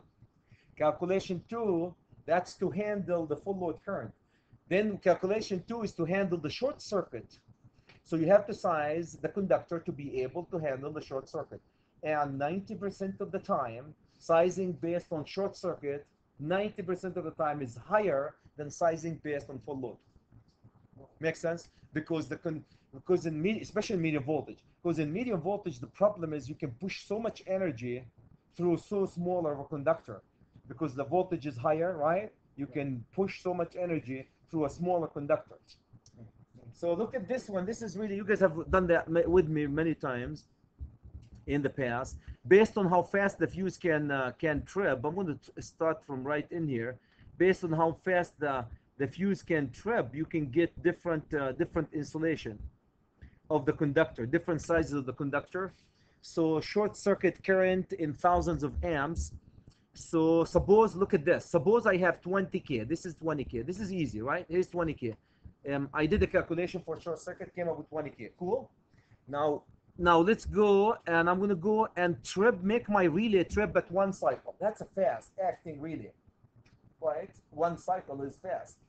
1 or less than a cycle, really fast. If you do it at this one, how much? What size conductor do you need? 4 gauge. Now go forward. No, I don't want it because I want to coordinate. I'm going to keep going into 2 cycles. So 2 cycle will give you somewhere here, right? Where am I in 2 cycles? You're going to go to 3. So that will give you, this is number 2. Oh, number 2. Okay. Now let's keep going all the way. I'm going to make it live forever. 30 cycles. Is that 30 cycles? That's kind of forever. Is that the 30? No, that's 18. Let's go to 30 cycle. Next one, right here. 30 cycle. 30 cycle is, guys, eternity in an arc switch gear. If you look at that, you went on the same load. If you set your relay to trip at 30 cycles, half a second, your size of your conductor went from 4 out into 4 into 1. 4 out. Why? Because you're allowing this heat to sit in the cable for a very long time. So that conductor is going to sit there. Cook. It's 30 cycles is an eternity. In the, yeah, I see what you mean. Half a second. Half a second is an eternity in the language of heat and dissipation and so forth. That's why when you open the switchgear after a thermal effect, what do? Charted copper or aluminum. Because of that amount of heat. Within seconds, you can burn a switchgear. Now, if all hell break loose and you, like utilities use this one, they can go all the way up to 100 cycles. What would that give me? Is that 400 kcm? It's all about how much energy these cables can handle for how long, how much power for how long. Does that make sense, guys? That's why the sizing based on short circuit can give you different. Here's an example that we use here.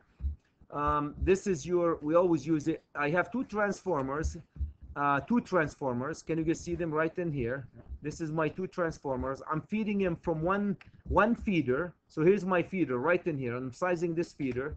Each one of them is 31 amps on the primary side. What is the primary? Primary is 13.8. Can you guys see that's 13.8?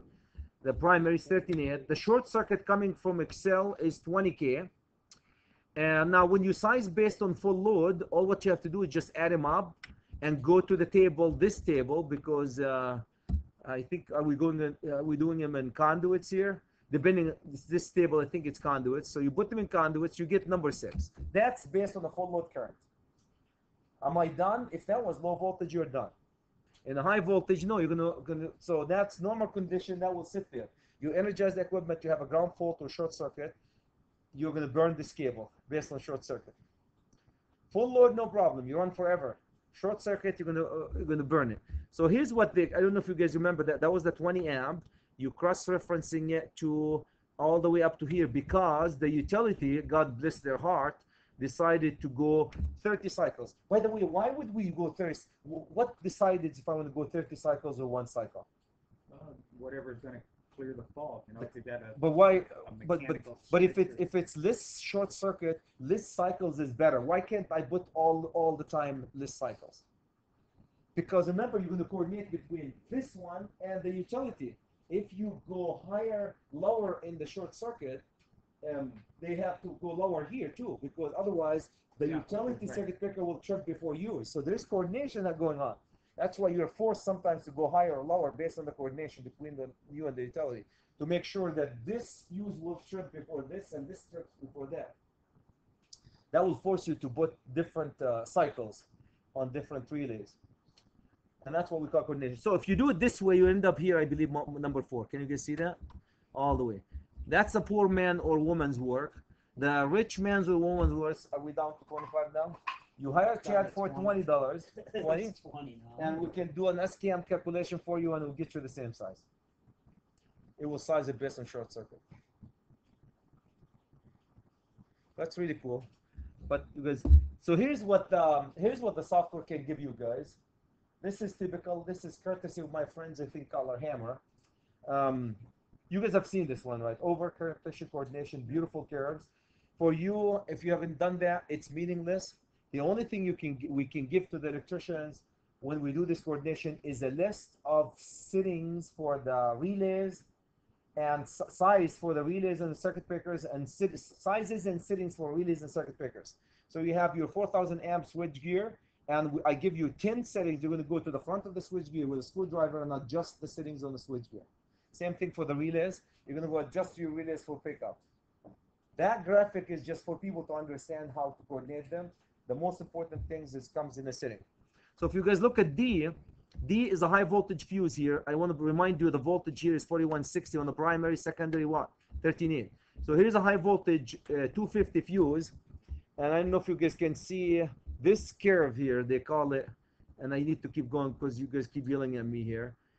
This curve, I don't know if you can see this one. This is called ANSI 3-phase fault protection curve for the transformer. See that transformer here? You need to be protected. This is, if you don't protect the transformer is going to explode and it's going to burn up on the existence of a short circuit or ground fault. That's why this curve is sitting there. Anything on this side is protected. So this side is protected. Anything here is not protected. Right? So how are you going to protect this part? You put another circuit breaker here. See, the circuit breaker is protecting it. So I have protection on the primary of the transformer. I go down, I have another 1600 amp protection. Here's my short circuit here. So this is when C is going to take care of it. Anything in this area, the circuit breaker is going to take care of it. Then you have B, the second circuit breaker is right underneath it. And you have all the way, can you guys see where B is and where A is, all the way down to A. Can you guys see how there's a coordination between them? Meaning they're not touching each other. Meaning if I have a short circuit in this motor right here, in the low voltage side, right in here, which circuit breaker you want to trip? Right? I would hope not the utility transformer here, the fuse blows up. If you don't coordinate them, the fuse will blow up. Now you should, because of a motor in your plant, you shut down the plant. That's a bad day, right? So that's what the coordination is really. I just thought to show you that whole coordination. And there's something called, somebody was asking me the other day, this curve here, anybody, this curve is called the start current of, the starting current of a motor, the starting current. Remember when you start a motor, induction motor, you get almost 6 to 10 times. So you want to, can you just see that circuit breaker have to kind of snuggle against that curve, close enough but not touching it, to protect you from short circuit. So here's my situation for you, right in here. If you have a short circuit in this condition, that short circuit is going to be right in here. So the first line of defense is what? The A, right? Can you guys see there? Now if A sleeping is not doing his job, which it's the, now this is time, I'm going longer. The second one is going to hit is what? B. B is going to wake up. Say B is not working. So now we exceeded B. We're going to go to where? Can you guys see C? Now the main circuit breaker, see the 1600 amp is going to trip. Now if that 1600 amp is not tripping, at this time the fire department truck will be pulling into your parking lot. At that time you keep going. Now your transformer start. Not going to show up in half a second. Now we're going higher though. If you go right here, the transformer smoke start coming out of your transformer, and by the time you hit the fuse in the utility side and trip, I guarantee you that transformer will be fried and it will be down, and the fire department will be in by that time. So anyway, so that's kind of, I thought, some coordination. I want to bring to your attention, guys. I know this is not high voltage, but in the low voltage, this one little thing here, where is it, Chad? Do you remember the ground fault coordination that you have to do ground fault right here? In the low voltage as well as the high voltage, if your system is 1000 amp or higher, 480-277, the code requires to have a ground fault, because the ground fault on a 1000 amp or less can be as low as 500 amp, and it will not be detected by the short circuit protection. So you have to have a special look at the neutral on the ground.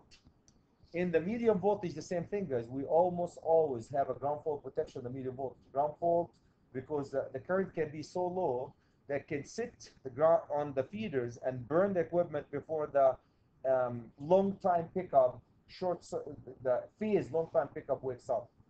So anyway, in this situation, can you guys see how these also have to coordinate with each other? In this case, B and C have a ground fault. They also have to coordinate.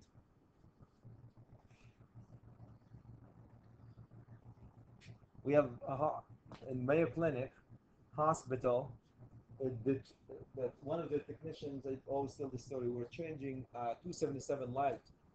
They shorted the light, the ballast. It took, I think, 1200 amp switchboard. Not supposed to do that. Not supposed to do that. You know why it didn't do that? Because the ground fault were not coordinating. Because in the hospital you have to have 2 levels of ground fault. They were not coordinated. So that shoe here was basically coordinating, meaning these 2 shoes are touching each other. That's it. That's what the coordinate. If they touch each other, you're in trouble. They have to be one underneath the other, starting from the left to the right. That's what coordination is. So if this goes down and touch this, then both of them will trip at the same time. Bad news. Okay, so that's what I thought, just to show you guys this one. How a small thing trips out the whole world. Ground fault. Selective trip. Selective coordination. Here's another nice graphic that I got from SKM. I want to emphasize one thing because you guys are medium voltage guys and gals. I want you guys to look at this cable here. Can you guys see this C5? C5 cable is right here. Can you see that one? At this time, this is a high voltage section, and I want you to look at this curve here that I'm gonna draw over. That's what they call it, the thermal damage curve of the conductor. The data sheet that comes out of the manufacturer, the software interpret the data sheet graphically for people like Chad. So instead of looking at trillion numbers, you look at the curve. It's easy. So when I put my, can you guys see the fuse then? Here's what's going to happen. When I put my fuse ahead of it, see that fuse here? This fuse have to be sized to protect the cable C5, right?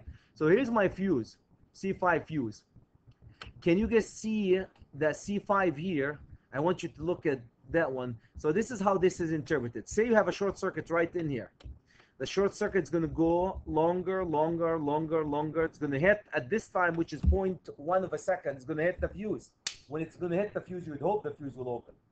Now, at this time, the fuse would open. Say it didn't open, then this what's going to happen. It's going to continue going up here, and it's going to hit the thermal limit of what? Thermal Damage curve of what? The circuit. That's when smoke starts coming. Start coming out. And if it continues, look what happened. If it continues even longer, now the cable got burned. Now we melting. Now what's going to happen between these two? Your transformer is going to melt.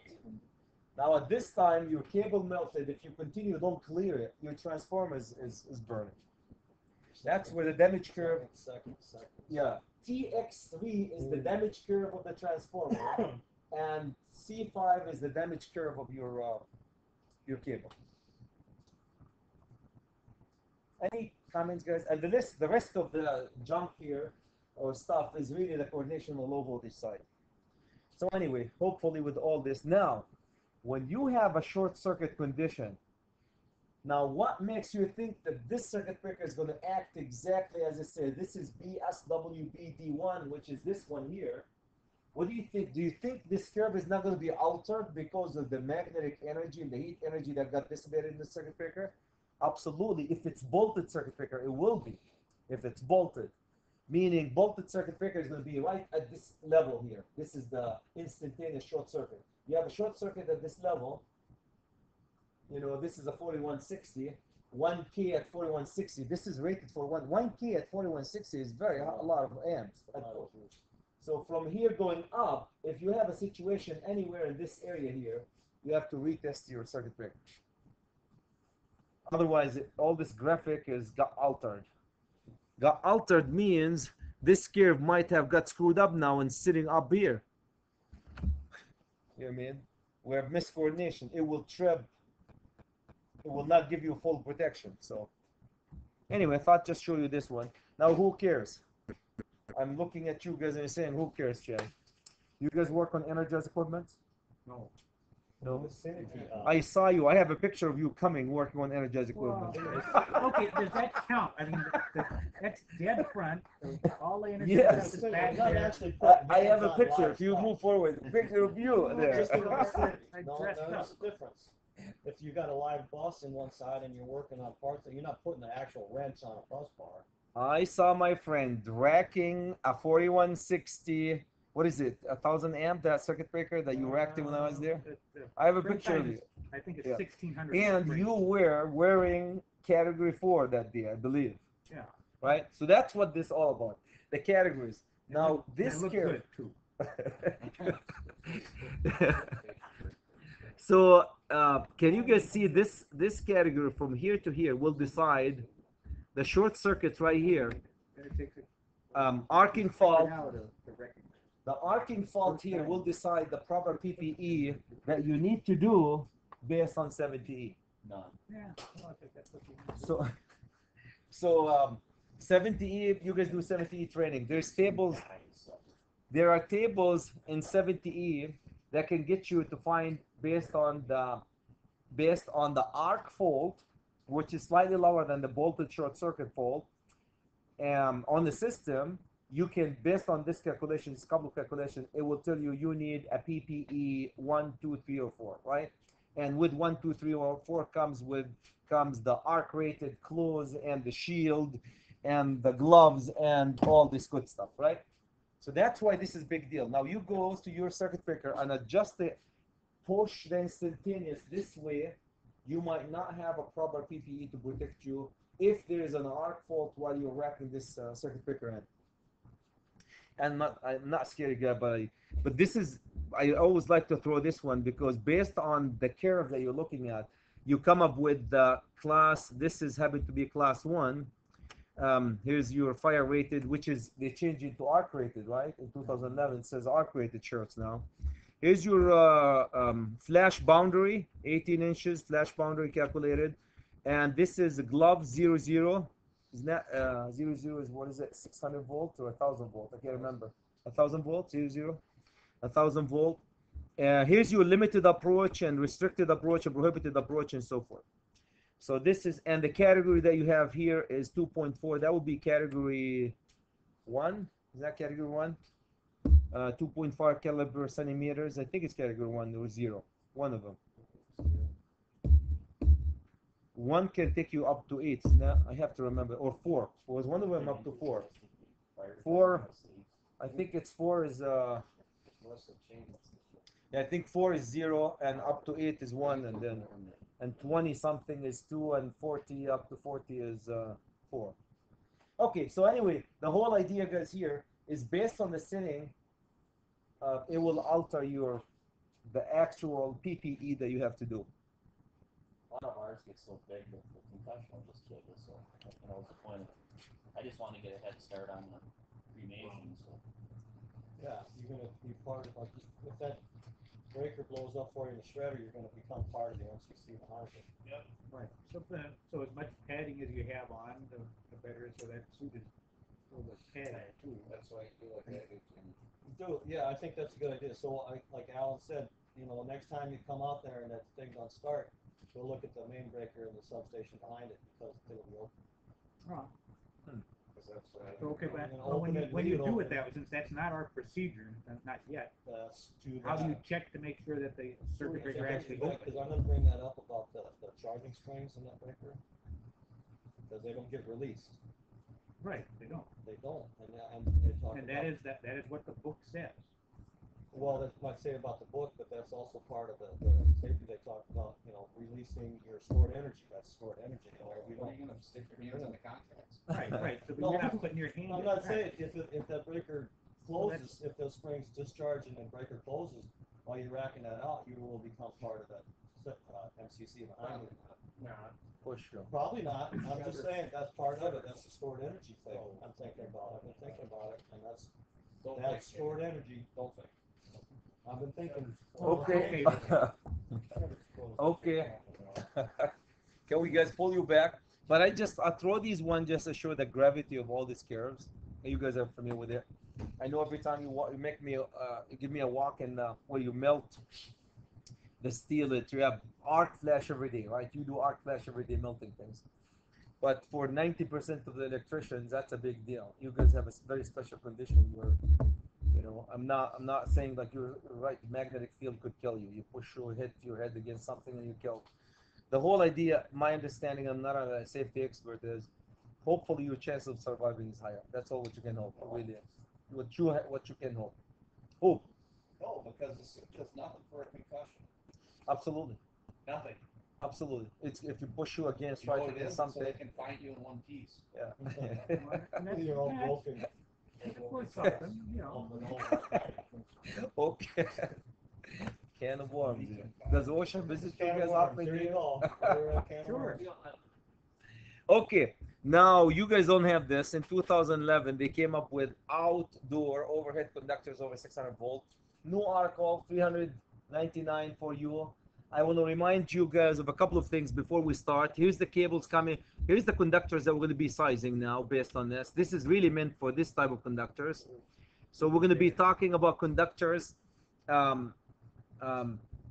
ACSR conductors, on insulators. So here's one. The second thing you need to worry about is the insulators. Can you guys see the insulator sitting in here? And the structure. And the third one is the structure itself, mounting them. And I believe these are your TVSSs, isn't that? The TVSSs here. The surge protective, not TVSS, the surge protective devices. You always put them. Okay, what does this article do for you? I'm sorry? What does this article do for you? This is for anything higher than 600 volts. So these are your utility type work. Now we have an article for you. You can have them outdoor, overhead conductors over 600. So 4160, 2400, 13.8, 1247. These are the most common ones. You can use a single conductor, insulated, covered, bare, insulated outdoor on a support structure. So outdoor, overhead, single conductor, conductors, insulated, covered, or bare. That's what this single conductor, you can bare them, insulate them, or cover them on a structure. Where can you use this? You can use it outdoor. And can I use it for service? Conductors to my building, no problem. Feeders, no problem. Branch circuit, no problem. I always say when I teach code, guys, I said, these are 3 circuits you must know. Dear to your heart and dear to mine, right? The circuit that brings the power to you, the service conductor, the feeder, and the branch circuit, right?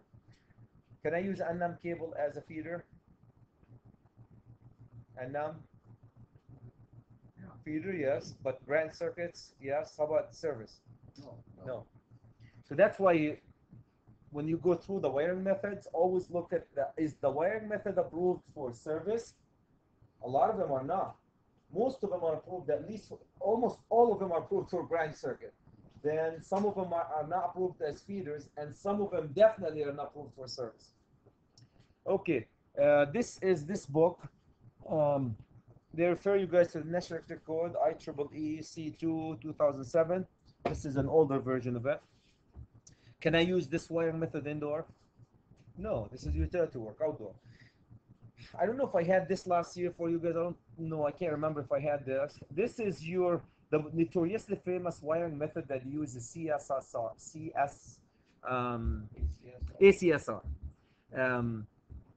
ACSR, that one. ACSR stands for aluminum conductor steel reinforced. Aluminum around the steel in the middle. Why do you think we have steel in the middle? To hold the conductors, right? Physically, mechanically. Okay, let's go to 4-aught. 4-aught are called what? Penguins. They named them based on animals, right? We talked about this one last time. 4-aught, anybody can tell me what 6/1 is? 6 aluminum, 1 steel conductor. One steel in the middle of it, yeah. Because the aluminum breaks easier or flexibility or what? We will put aluminum. There's all aluminum conductor though. All aluminum conductor? Yeah, there's all all aluminum conductor. Now you guys keep asking me about the material stuff. It's all how they make if these all aluminum conductors they make them have enough rigidity that doesn't sag and goes all the way down. So you remember when you put conductors overhead, there are 2 things you have to worry about. Number 1, the electrical load to carry it, and number 2 is the actual mechanical physical load to be carried. So as we know, and the ice above them, and the wind flapping them, right? There's a lot of these stuff. So penguins, how much amp a penguin can carry? Did they do it right here? 357 amps a penguin can carry. 4-aught aluminum, wow. 4-aught aluminum. And a little bit of steel, okay. And a little bit of steel in it. So you can see why utilities, can you guys see why utilities love to put conductors overhead? Now remember that our 1-aught THHN can carry 230. 230 THHN conductor can carry 230. They can get 357. Now you can see why they love throw conductors overhead. It's cooled, naturally cooled. It's conductor standalone on one, no insulation to melt. You're really worrying about if there is a short circuit, just burning the aluminum. That's the only thing that you worry about. Yeah. Did I do something wrong? No, I'm just looking at the Merlin, the Lynette, and Oreo. Is it? I mean, isn't it probably more cost effective in the long run to bury it? I mean, you're going to get less damage. You're not going to get the wind and the ice and the drunks that hit the poles and stuff like that. Yeah, but think about building something that 100 miles Yeah, long. yeah. You know, like Oh, through the mountains transmission and stuff like that. transmission lines, no way you can put them underground. It costs an arm and leg. You talk of distribution neighborhoods. Yeah. It just it really costs prohibitive for utility. If it's that if it's Well, 'cause makes they sense rebuild economically, it they would over have and done over it. again. Yeah, They I'm get sure. damaged over and over again. You know, I mean, But how? You really? I look at my neighborhood. I lived in Richfield for 10 years. In just my immediate neighborhood, in 10 years, I can count on one hand that we have outages because of our distribution line. I mean, in 10 years, you think about that one. That's Yeah. my neighbor. I don't know how you experience in your area, but you get a storm, you hit the transmission line, they send the crews, they pay them $25 an hour, and they fix it. You know what I mean? Do the correct way. You know, you cut the trees They down. cut around the trees, power, trim the trees. trim the trees, and they're fine. They'll last. for a They long time. yeah they have they figured it out. Yeah. It will cost a lot of money. Plus, You if you should put tell them that on the East Coast. the challenge, yeah, on the East Coast they have. If you get closer to the ocean and all this stuff, yeah. they have issues with. Listen, That's every time there's some kind of a, Yeah.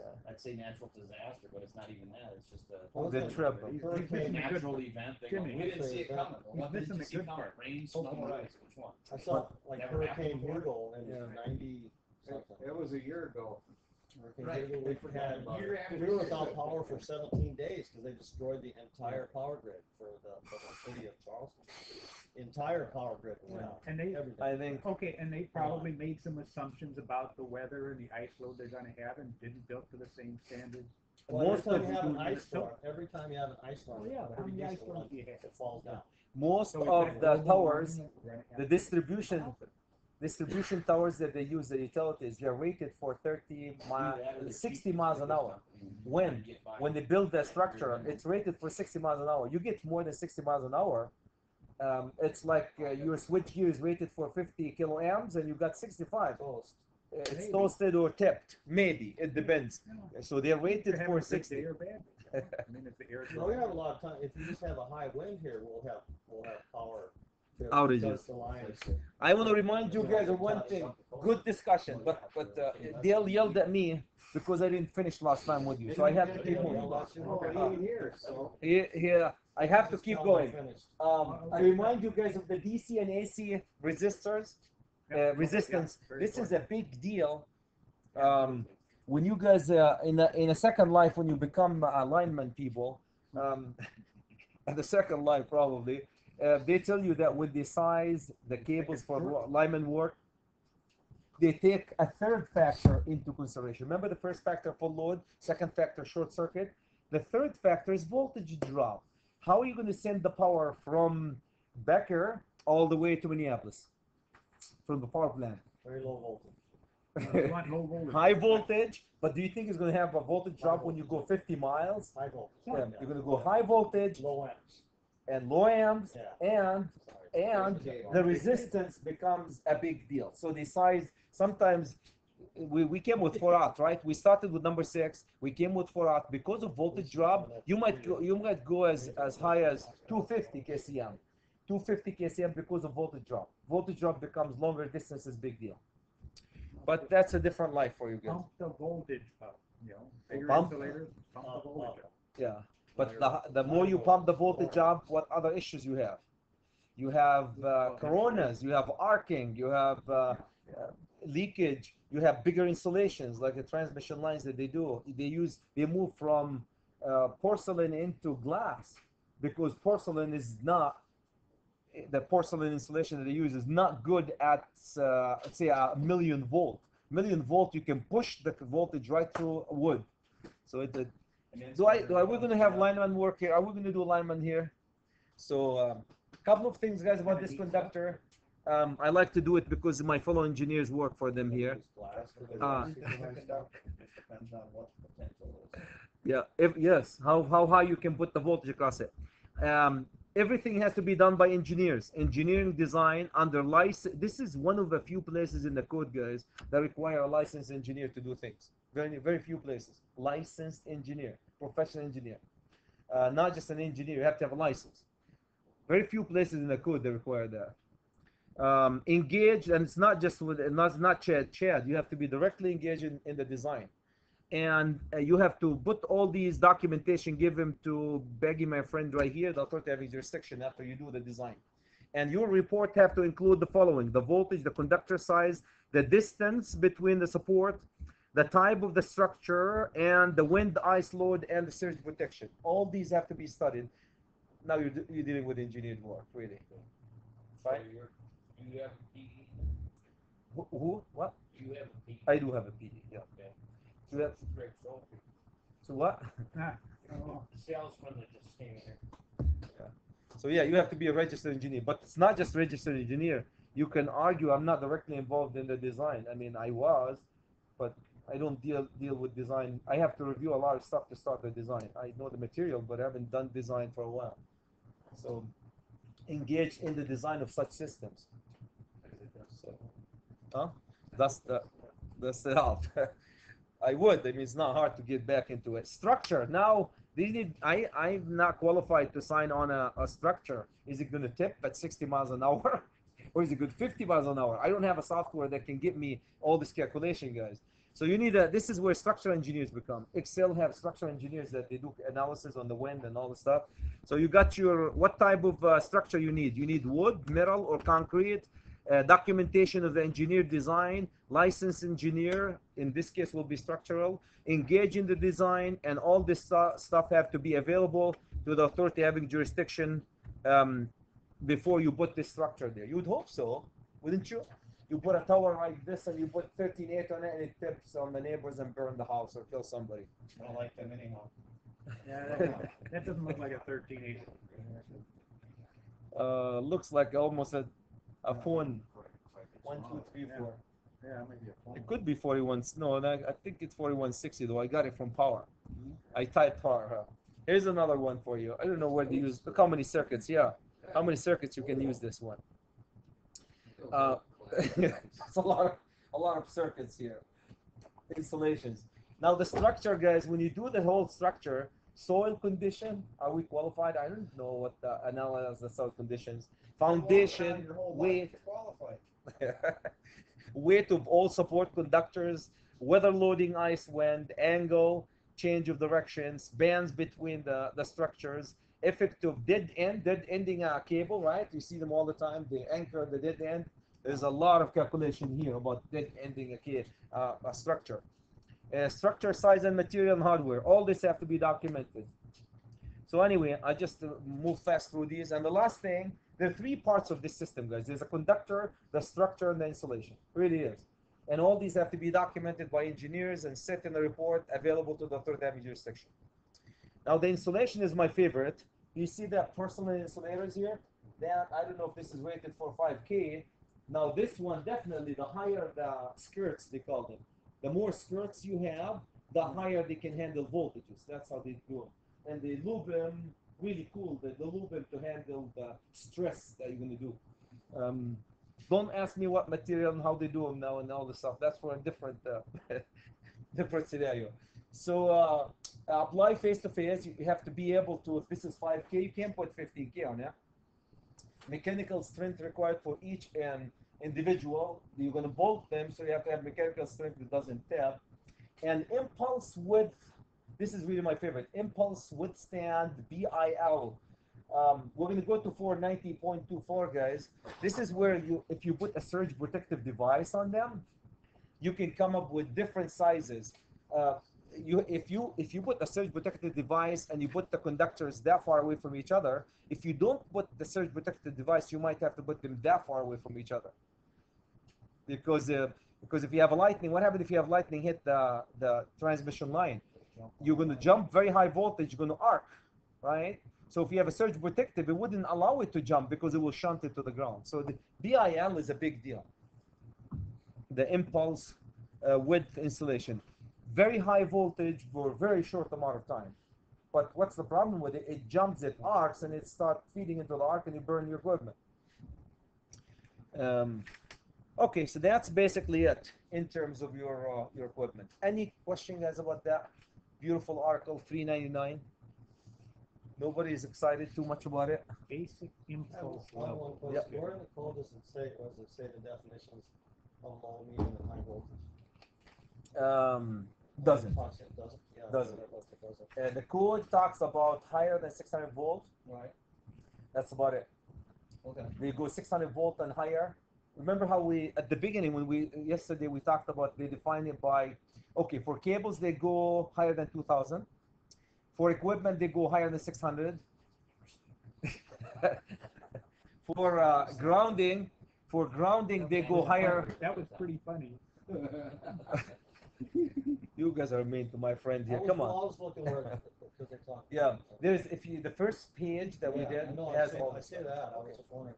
It doesn't say medium voltage, not that I know. Okay. Anyway. Okay, you. MV motors. Thanks, Chad, for that explaining that the third or fourth time. Yes. You were out cold. We don't mind Okay. that he held us up. It's okay.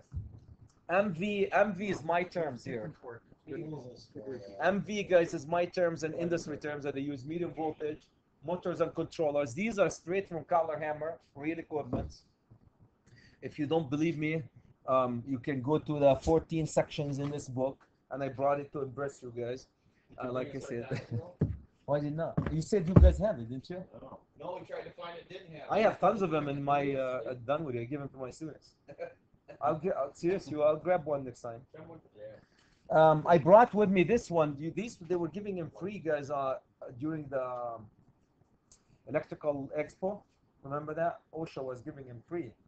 UL, I mean, UL was giving him free. UL guys.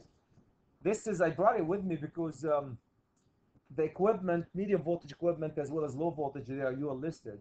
And here, if you go here, the really nice. Anybody has a copy of this?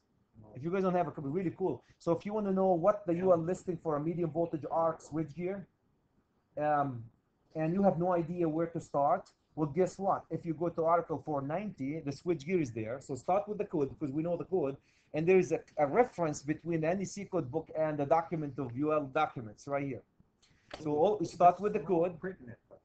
Yeah, smaller written. Yeah, it's like a phone book. So what I like about it, because I'm not used to UL stuff, but all of us are used to, guys, go Article 490. Right there, you see a switchgear, arc switchgear, and which UL listing for arc switchgear. Oops, you go right in here, and there's references based on the NEC code book, and it refers you directly into the switchgear. It's cross-referencing it. Okay. And it's all built based on 2011 right here, reference between the listing of the UL for the equipment listing as well as NEC, where it's using the NEC 2011. So it's really cool. I thought they were giving him free, as I said. I got that copy from and then when you go there, you find the listing, then they dig and you tell you what the description of it, what's an arc switchgear. Okay. That's you, my friend. Here, you see, you think you don't rack. You were racking that 5 years ago. You were racking that. Me, yeah. That 600 volt, right? Is in that category. Is in that 4? I don't know. I thought it's as 4. good as we can get. 65. Yeah, this is 4. 65. Yeah, 4 is 40, so you're even higher than that. They don't rate them higher. They don't go higher than. Do they? Okay. 70E goes up to 40, right? Am I right here? Up to 40, but the manufacturers can make. So that's you. And look at, I don't know what was this doing here, but No, we got it clean. We got it. you were wrecking. Just like the cat to keep them moving. Okay, motors. Now let's talk about motors, medium voltage motors. Controller disconnect means cable being locked in the open position. Does that sound familiar to you? If you have a motor, you have to have some controller. Controller disconnect means that can lock in the open position. Yes. Now for you, I believe that one was the draw-out circuit breaker. There's a test, energized test, as well as a locking mechanism. What do you guys have on these? You pull them out, lock them on the disconnect position. So that's going to be your disconnect. Right underneath the controller marked with controller voltage. When I was looking at, and again, you guys are running, I think, across the line, right? The circuit breaker across the line. It's a reduced voltage start. It's auto transformer start, so it runs across the line. It starts. Reduce voltage air rush. Okay. and then Now, yeah, so the reduced voltage. 45 So seconds it takes to come up. 45 seconds to flip to. 60 seconds for a secondary. I think it trips it. Maybe not. And then It's about adjustable 45 to seconds it comes. Yeah, about Very 45 good. seconds. You're a good one. Adjustable to what? There's Agastat relays, or Agastat timer. Came all around thing. Okay. So when controller marked with controller voltage that you're going to be using it, that's a couple of things. Controller disconnect not required to be within sight except exception if controller labeled with warning and location. So it doesn't have to be, but so if you can't disconnect the controller, it has to be labeled that do not, if it's not load interrupters, you have to be labeled that you cannot open that controller before you de-energize the load and disconnect and isolate it with a disconnect. Very typical for high voltage. Fault current protection by circuit breaker or fuse. The way they do them, guys, most of these, remember how we did the feeders and branch circuits? Really typical. We don't, on these equipment, continuous load 1.25, but the most important things about the motors is the damage curve. The damage curve of a motor, and when you do, that's why you engineered. Yeah, when you engineer, because I don't know if the ones that you guys have thermally embedded sensors, and you can sense the temperature rise. And Yeah. so there's kind of basic ones. There's 6 thermal sensors. yeah, inside the guts, and it gives you different alarm conditions, and so it's more than just putting an overload condition and trip at 125% of the full load current. There's a lot of application, a lot of sensing, right? Most of these applications. A fair amount. I mean, I think some of the newer motors or more critical motors would have more, but it does have the embedded temperature sensor. What I always say in a system, in a system like this, when you analyze them, you grab the starting curve of your across the line. Here's my starting curve, say here, and then you're gonna get your this is where you get coordination and really cool stuff. Then you're gonna get you're using a circuit breaker, right? So it's gonna be a curve for your circuit breaker that's gonna snuggle right next to the equipment right in here, and then right next to it you're gonna have an overload condition that sense and cover you in the overload part.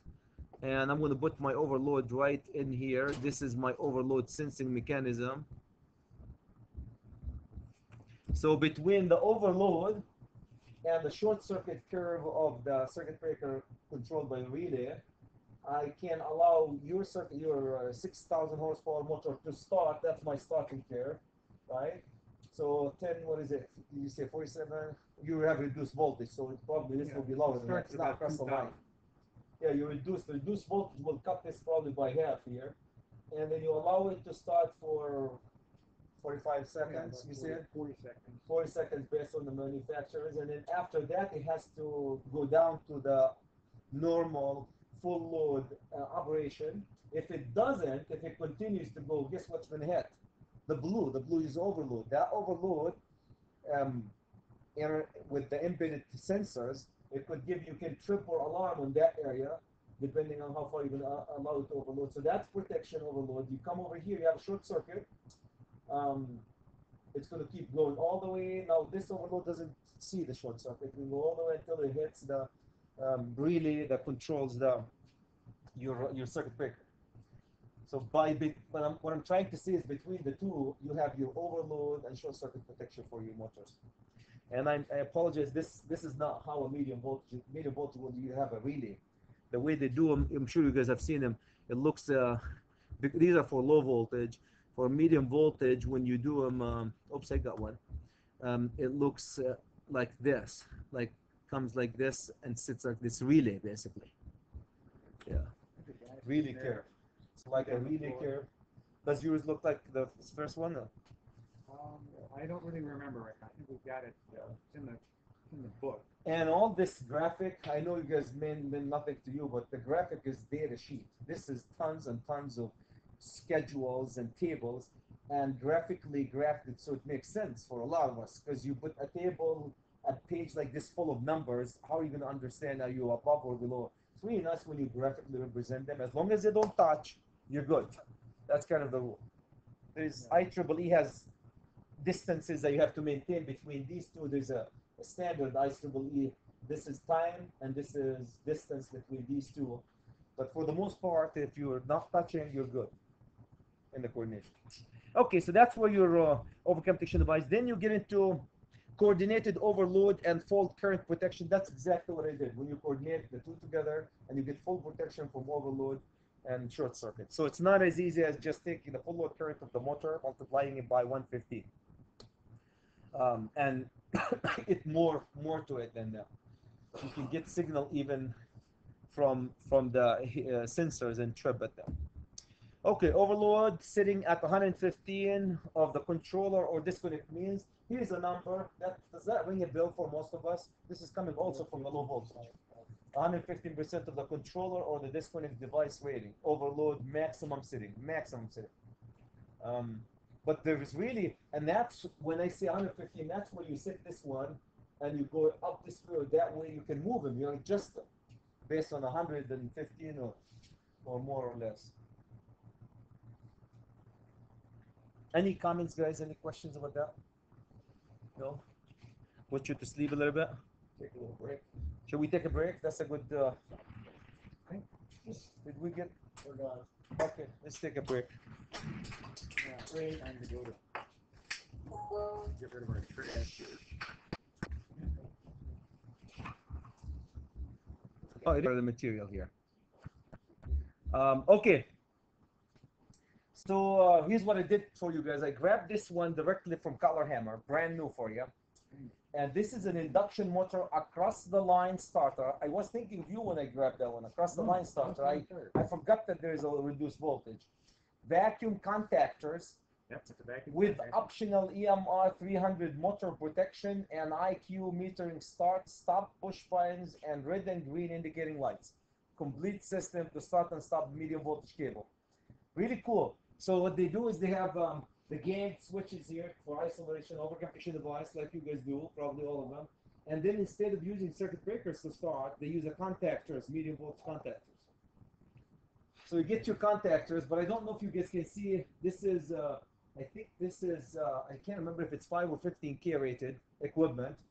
I can't remember now, but it's higher than 600 volt, at least 5K rating equipment, 5 or 15K. So then you, I don't know if you guys, so because we can't bring 5 or 15K into our electronic equipment, otherwise we fry them. So as you all know, we have our PTs to sense the voltage, and we have multiple CTs on every phase as well as all of them. So you can sense, this is where you can sense all the overcompression, very precise sensing using the CTs of all your overcurrent protection, overcurrent condition, meaning short circuit, ground fault, or overload condition. I don't think I can't remember if they can, they're not showing anyway here, if they can have all these, we call these thermal embedded devices, they have a name for them. Sensors, they have them in the guts of the motors. Yeah. RTD sensor. RTD. Thank you, RTD. What's that stand for? Resistance, temperature, detect. That's it, resistance, temperature, the RT. Well, apparently I'm not. Okay. So I don't think they show a bunch of these guys coming here, but that's where you get all these sensors directly from motor, and you sense the temperature rise in the motor, and then you can have a really good understanding of what's going inside that motor. You really have a good understanding if you have this. Well, hopefully. I know you guys have a different experience here. If they work, if they don't work, though, they have to work though in order to get good understanding, right? Probably work if you don't hook them up. Sometimes when the water gets rebuilt, you know, they tend to do the bake out, put them in there, you know. And they burn them?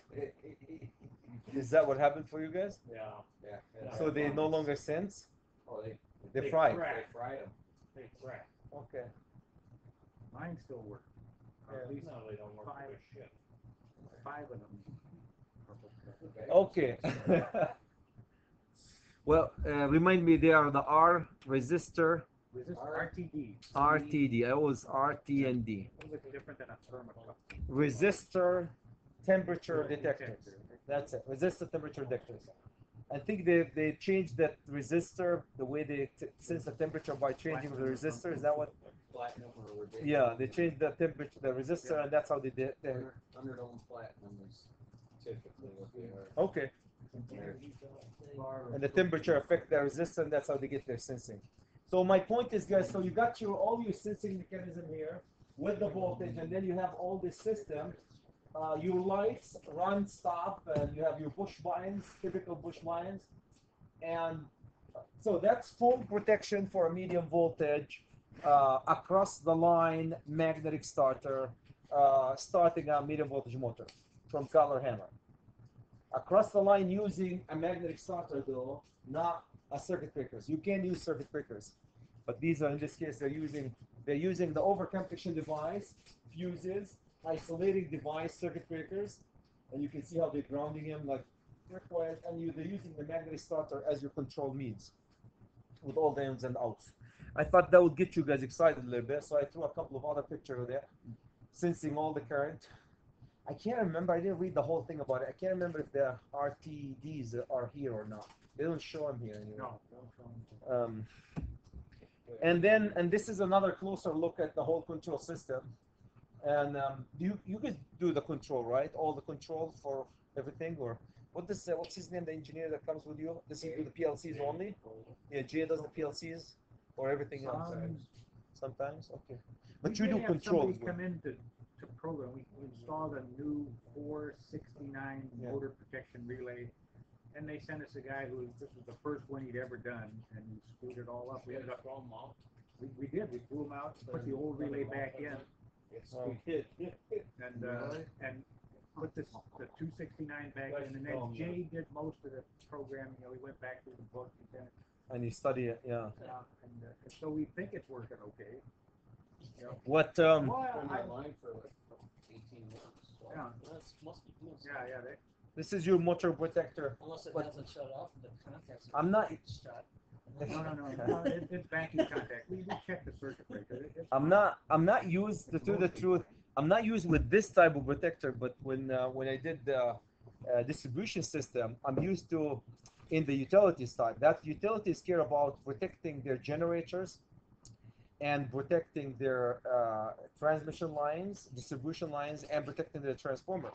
So we have a lot of Siemens and a bunch of other guys. They have and GE has really specialized unit exactly like this one that you can buy generator protective relay, they call it, with every single function over frequency under frequency, over voltage under voltage, over current under current, loss of excitation for everything. So they come, like you said, all what you have to do, grip the CTs and the PTs into the system, and the RTDs, if any, and then the rest is just programming. And I'm sure that's probably, they have them for motors, motor protective device, exactly similar to this. It becomes really a game of programming. So, and that's what this is. The charts that, the graphs and stuff that the company sends, so there are different performance curves in them. Yep. And that's part of what goes into the motor protection device, what curve, what class, different things. And then, so that's where it becomes really interesting. Conductor ambiguity not less than the overload device settings. So they want you now, the conductor that feeds the motor, typically what we said, branch circuit 1.25, right? So typically 1.25. If you remember, guys, the overload condition, we said not more than 115 sitting for it. So if you size your conductor based on 115 or 1.25 like continuous load, you are higher than the sitting on the overload anyway.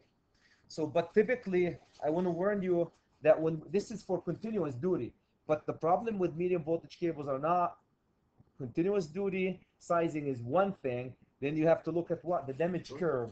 The damage curve. So that's why you still have to look at the damage curve. You might end up with a bigger conductor. So I would say 1.25 for this conductor continuous duty like a branch circuit, and then look at the damage curve. Yes, sir. But we don't have the damage curve. We go by the book, 125%. But we don't do this setup. If we had if you have to install it, but if you don't have the damage curve, remember that curve that we but it doesn't discuss that in the book. No. Right? No. I mean, it's not a requirement. Yeah, well, you have to do coordination. No, coordination is talking about. Yeah, coordinating the thermal. Yeah. No, coordinating the thermal damage curve with the overcap protection device. That That's talks why we're about going this. to this class to Yeah. understand that we voltage. have Even to do understand that. that, but it's still not in the requirements on the book. No, it talks about coordinate. You have to coordinate the thermal curve. Yes. Yes. Coordinating the thermal curve. I think we went through it a couple of minutes ago. Yes, we did. I must have been asleep again. No, you were awake. He was wide awake, he just didn't. Okay, so that's your overload condition. I want to warn you guys that we have to do that. Motor, so we got the conductors. Motor disconnect not required to be within sight of the motor and the driven machines if it's impractical. But you have to be able to lock it in the open position at one time. Length limit to the flexible raceways at motor extended to 6 feet. This is if you're using flex for the medium voltage. I don't know how often you use. Are you guys using flex to get into the motor with that motor Well, directly? I mean, they might be. Yeah, R6, they allow you 6 feet instead of lower than that 4 or 5 feet. Does that look familiar to you? Yes, it does. By golly. You guys look It look looks familiar a to little you here? different now. We've added more stuff. So here's all your protection, right? 6,000 horsepower motor. I like that one. With downtime occurrence 98. Is that 98 minutes? 98 minutes. What else Yeah, here? include that part there. Okay, so I mean, there's varying temperature readings. Peggy, have there's you the- been in? Have you toured their plant? You guys familiar with their plant? Did you guys take I've been at different places. And the shredder? That's the big beast that you guys have. They have in the shredder, the 4160. So down low where the 2 zeros at 4160. the amp 40, motor's 4,160. running, the thermal capacity. Those are kind of the Where's the ones that doesn't work here? what? No, they all work. Or the one that works? And 0, 0. Well, we don't know what that's. It's mechanical. It's mechanical. This is your across the lot. Well, this is your circuit breaker, medium voltage circuit breaker, right? Yeah, that's, that's it. With all the connection. So I took a couple of. I can't remember where we got this one. This is your 6,000. I think from the nameplate when we went there. Possibly, yeah. Nameplate, Yeah, portfolio, stator, rotor, yeah, that's lubricant, and all that stuff. 600 cam, 700. You guys want me to send this one to Okay, you? that's Don't the you have a old picture of one. it? five, That's the one that's installed. Is that the one? no, it's slower there. It's 514. 514, 550. Maybe that might be the spare Maybe one. that's 5. This I know. This one is The spare one's in Ellis Chalmers. The one installed for GE. Yeah, but Oops. it runs at 515. and that's I believe when we went into the shredder. We get excited about electrical. Look at the mechanical part of that beast. Is that the coupling? If I remember right? Yeah. Between the Come right out of the motors. coming out of yeah. Okay, so that's what I thought, guys, about motors. Not a whole lot of things other than basically a lot of coordination over overload with overcurrent position coordination and sizing and so forth. Any comments before we move you in the last hour or so into the transformers? Transformers, guys. With transformers as well as equipment, you can find a substation type transformer that you have to switch yard transformer, they call it, oil filled switch yard transformer, fenced in barbed wire around it so people can't mess with it. You've seen them. I think you guys have one here, like the substation. Then you get into this is pad mounted, tamper resistant transformer. You see this all the time, right around the. So this is you can't defeat it even if you want to. Locked and pad mounted. Every almost commercial building has this one. So this is tamper resistant. This is no tamper resistant. You have to fence it in and make sure you almost have a machine gun to protect it. This guy is indoor equipment. So these two access. Like remember we're talking about access. This one qualified people only access. This is also qualified people only access indoor because people can get damaged with these equipment. And this one could be around, people can walk around it. You can put it in a parking lot or something. So I thought when we talked about equipment access, do you remember indoor and outdoor? So that was really a couple of pictures. Transformers. I don't know, I'm sure you guys have seen this table. There are two tables for transformer sizing. There's 450.3a. This is for high voltage, and the other one is for 3B. So supervised installation, that's you guys, right? Supervised installation. Don't you supervise? You supervise it. Sometimes. Okay, not more than 6% impedance. And more than 6% impedance. I think probably, if I have to guess, guys, probably you'll be right in here, 6 impedance or less. Primary voltage over 600 volt. And you guys love fuses because you don't want to pay money. Oops, did I say that? 300. and your secondary, I don't think you deal higher than 600 voltage primary and secondary. Because you guys are doing, here's also primary and secondary and 600 voltage. Using the same thing, fuses 250. And if you're using circuit breaker 600, 300%. So this is typical where you guys probably most likely be. Does the 600% and the 300% ring a bell for you guys from before? Remember, that's what we said. We sized the feeders and the branch circuit overcome, almost same sizing. Because we're really interested in one thing here: short circuit and ground fault protection.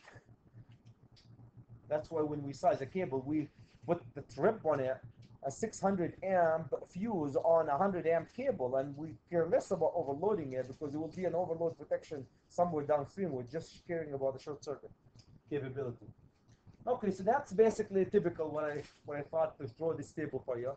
I don't know how often you guys go there. And the rest of them is just, this is for low voltage cable, it's for voltage side. So application for this would be a transformer coming at, let's just make it 13.8 here on this side, 13.8 coming in, and going out at 4160, 4.16, 16K. Cool? Yeah. That's typical application for it. If you put 2400, 480, now it moves into the side. Any comments, guys? Any questions about this? Do you see these nuts at the bottom? I took them apart here and I put them to size. If you see nut number 1 at the bottom, I'm sure you guys have used these. Whenever you see nut number 1, means if you don't take a standard, I tell my students all the time, this is typical. What happens if you don't take a standard? For example, you end up with, let's just make it simple. You end up with a 143 amp fuse. They don't make 130. I always say, either you custom design yourself a fuse and pay an arm and leg, or you go to the bar, cry and drink because you're mad, can't solve the problem, or the code allows you to go up. Or maybe Go up. Next standard. And then crank. And you can go down too if you want to. You can try. Going down could trip on you.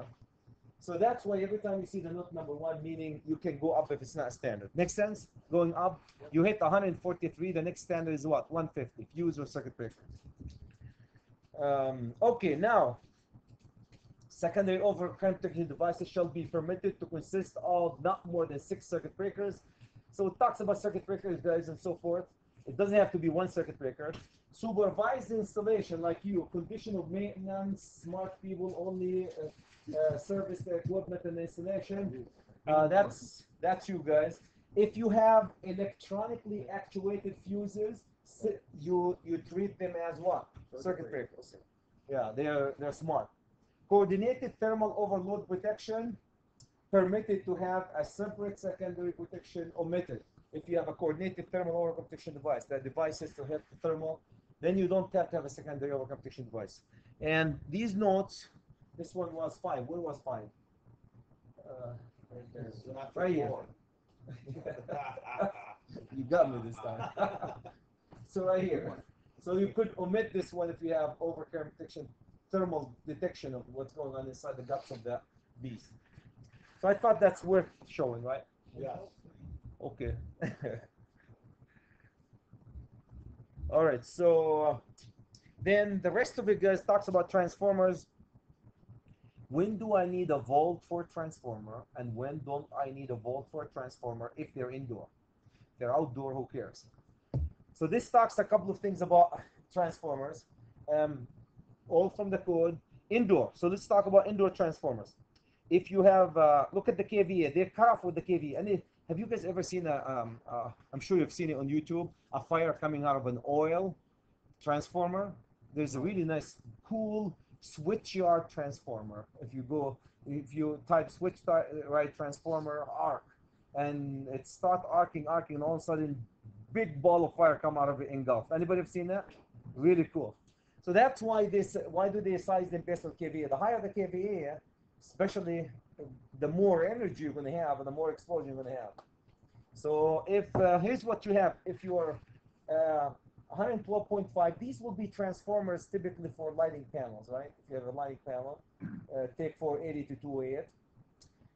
You have to maintain a minimum of separation 12 from the combustible material so you don't burn it. If it's more than 12 and a half, require room of 1 hour rated construction. 1 hour rated construction, fire rated construction. But look at the KVA though, higher than like 150 and so forth. Exceptions, there's some exceptions, guys, for 1 and 2.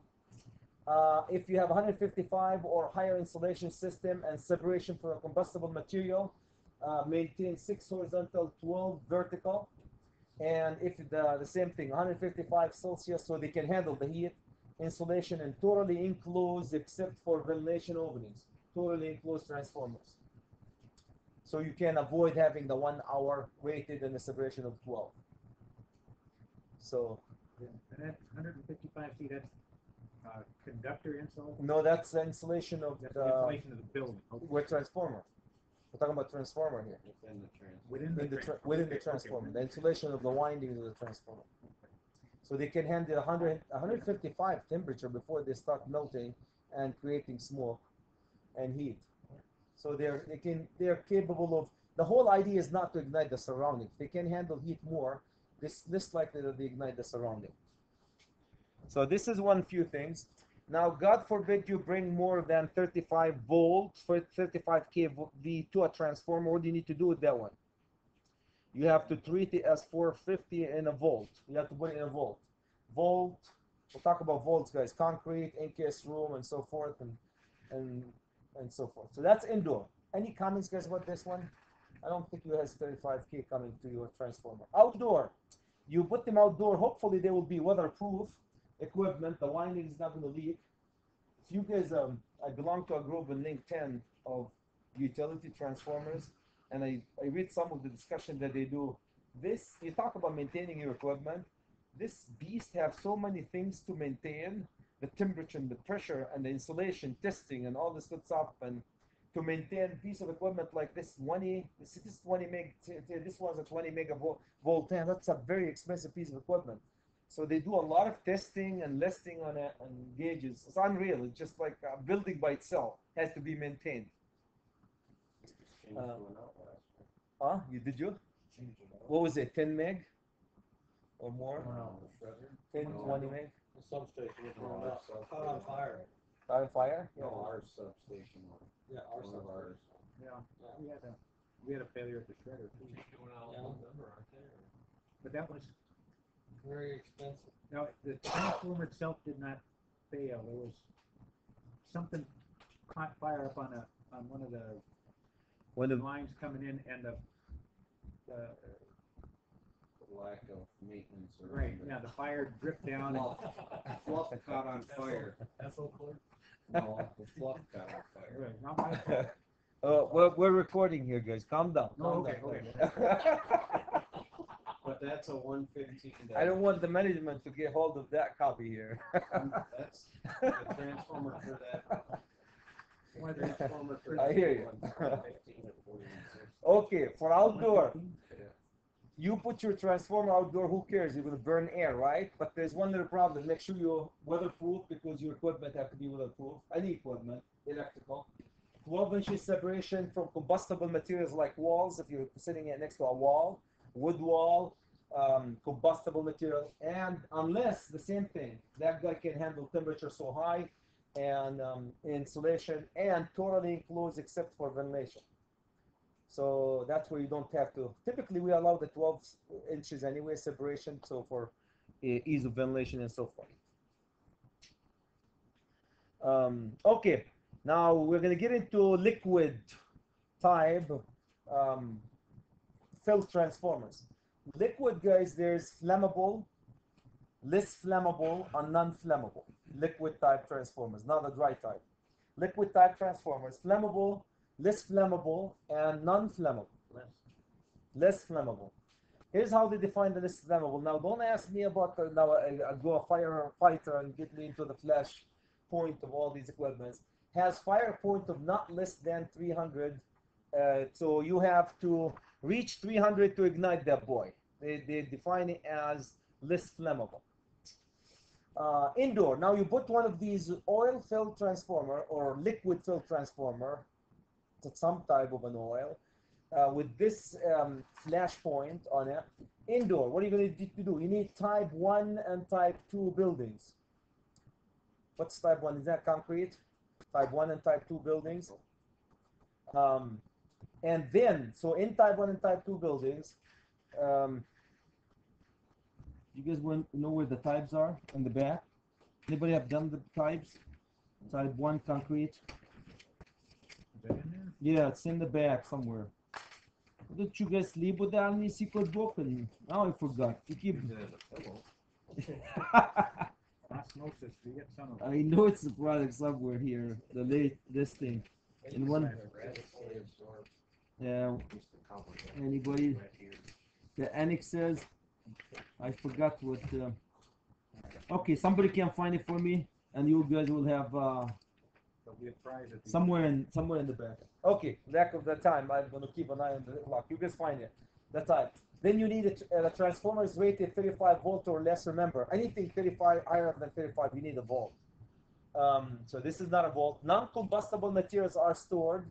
No non-combustible materials are stored.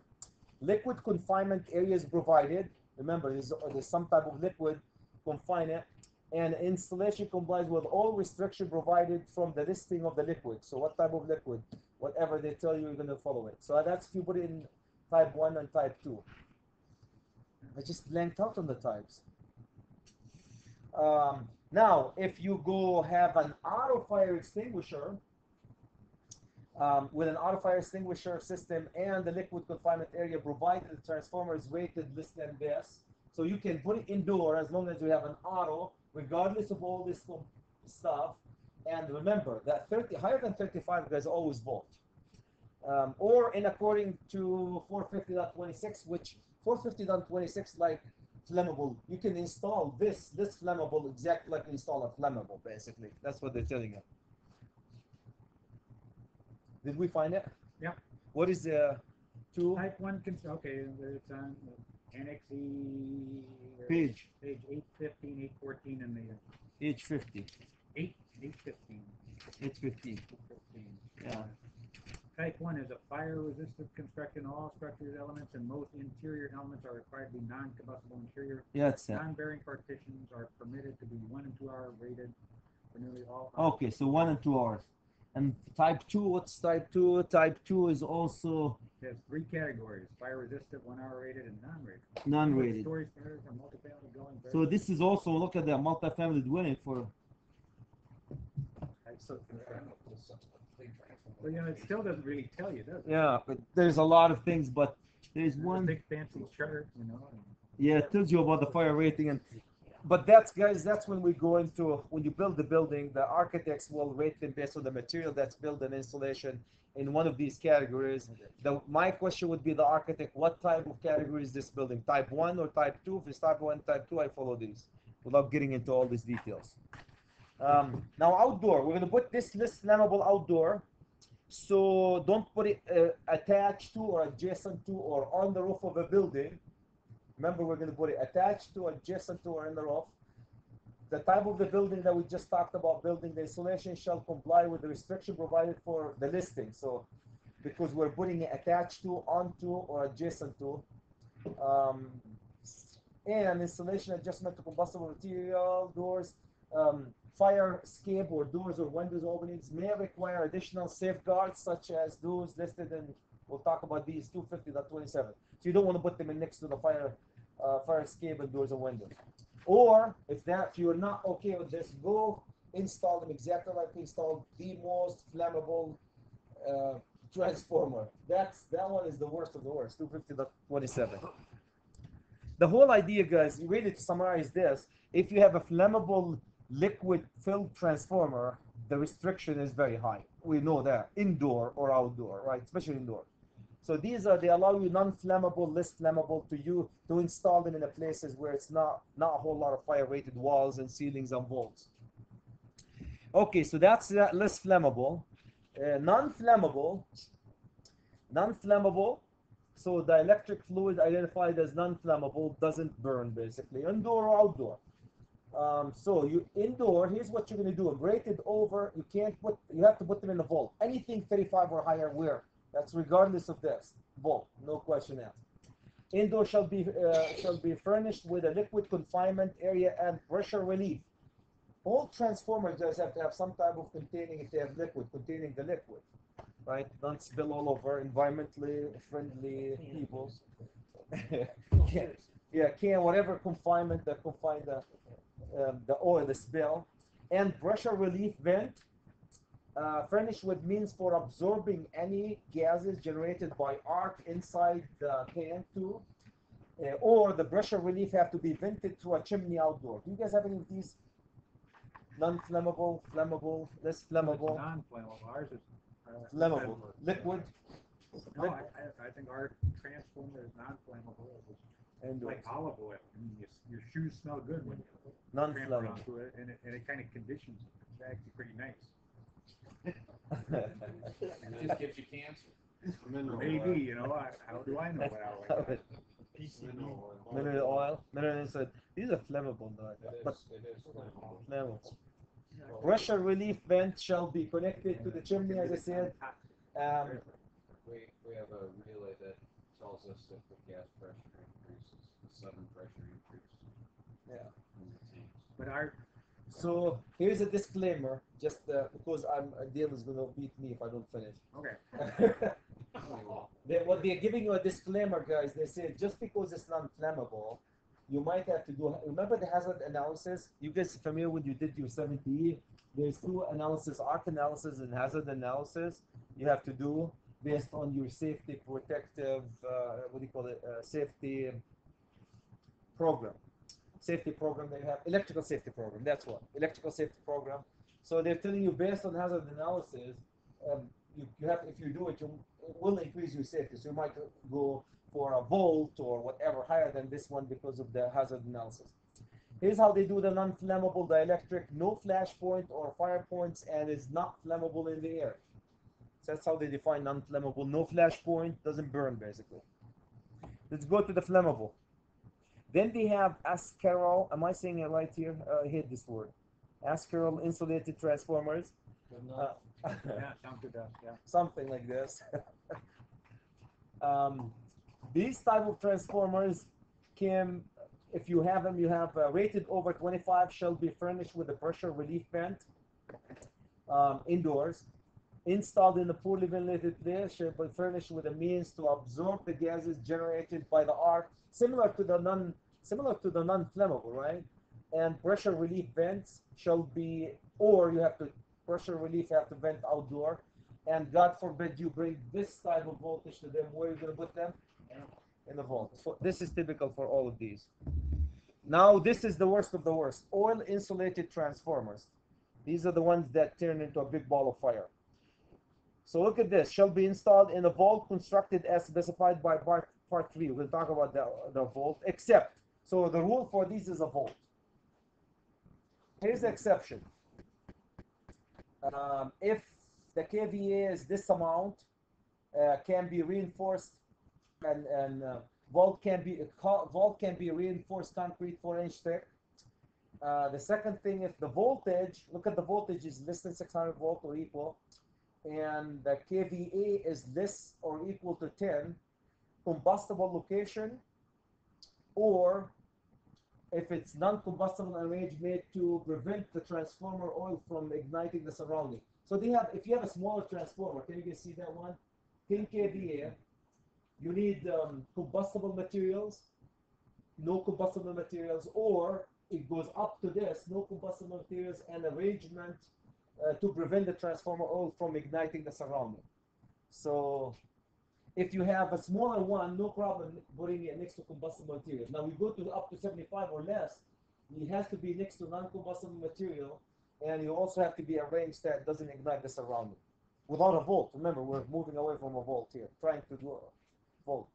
Look at the electric furnace transformers. That's probably We have some of If it those. says voltage less than 600, is that apply for both of them. Yeah, Yeah. 480 falls under that because I Yeah. mean, that's your nominal voltage. Right? yeah, 600 volt or less, 480, 280, 240, what is it? 240, 120, 480, 280, all this good stuff.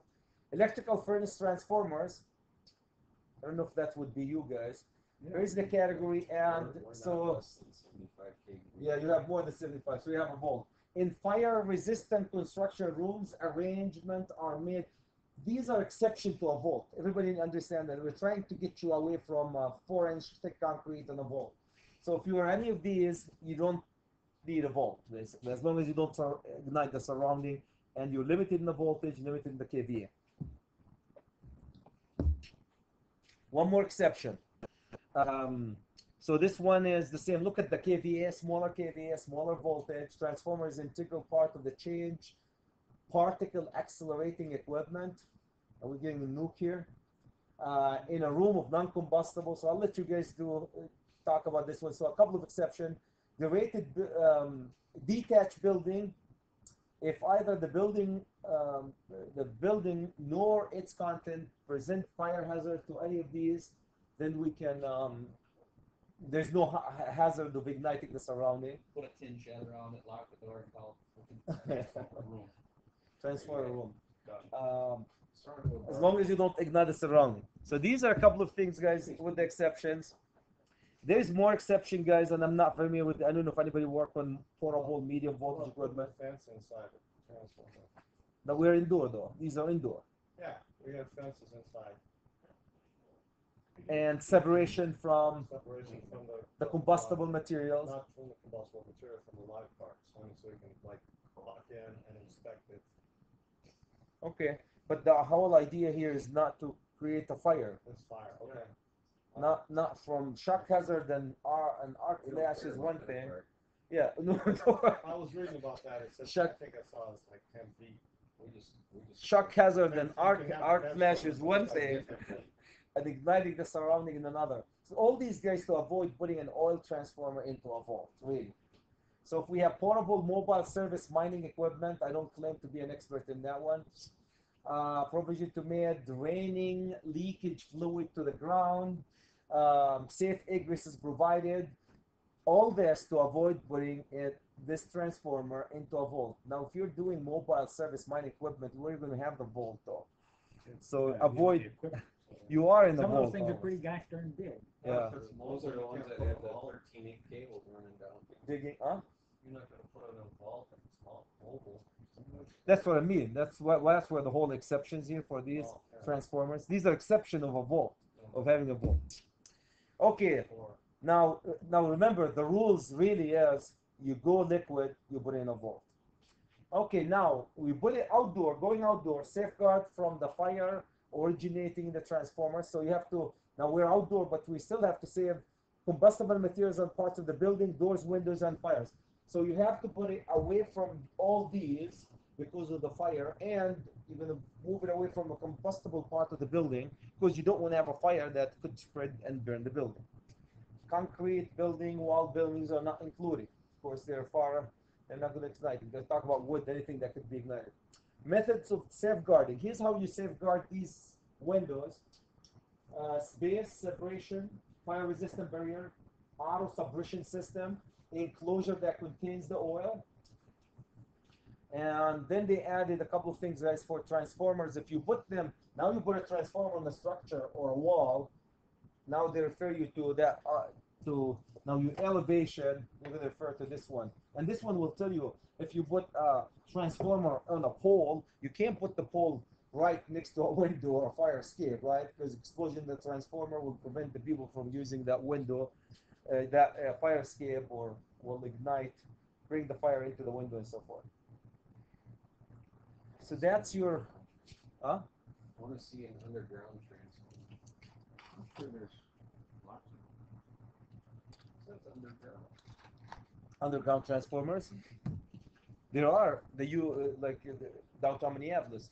All these tunnels are full of transformers, network transformers. Under the I White don't- House. Right?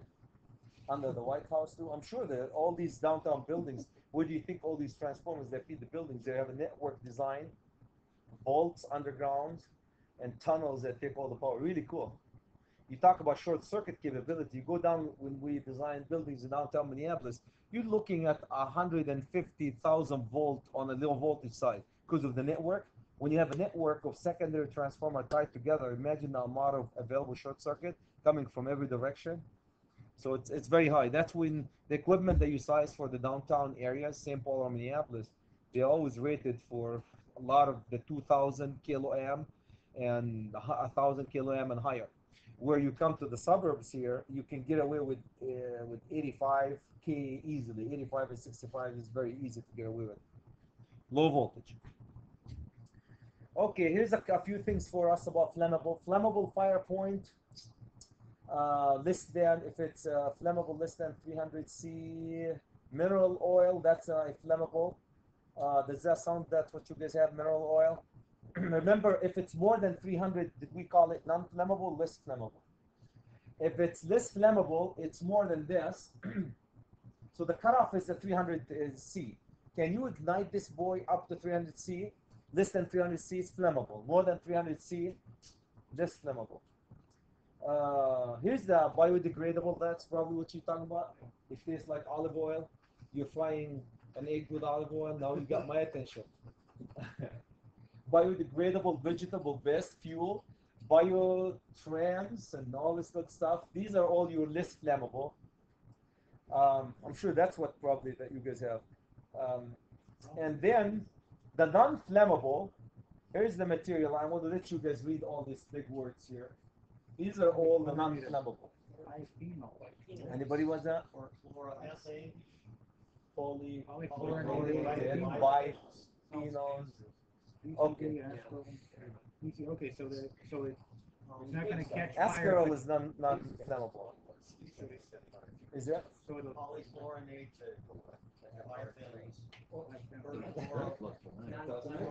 Easy for you, buddy.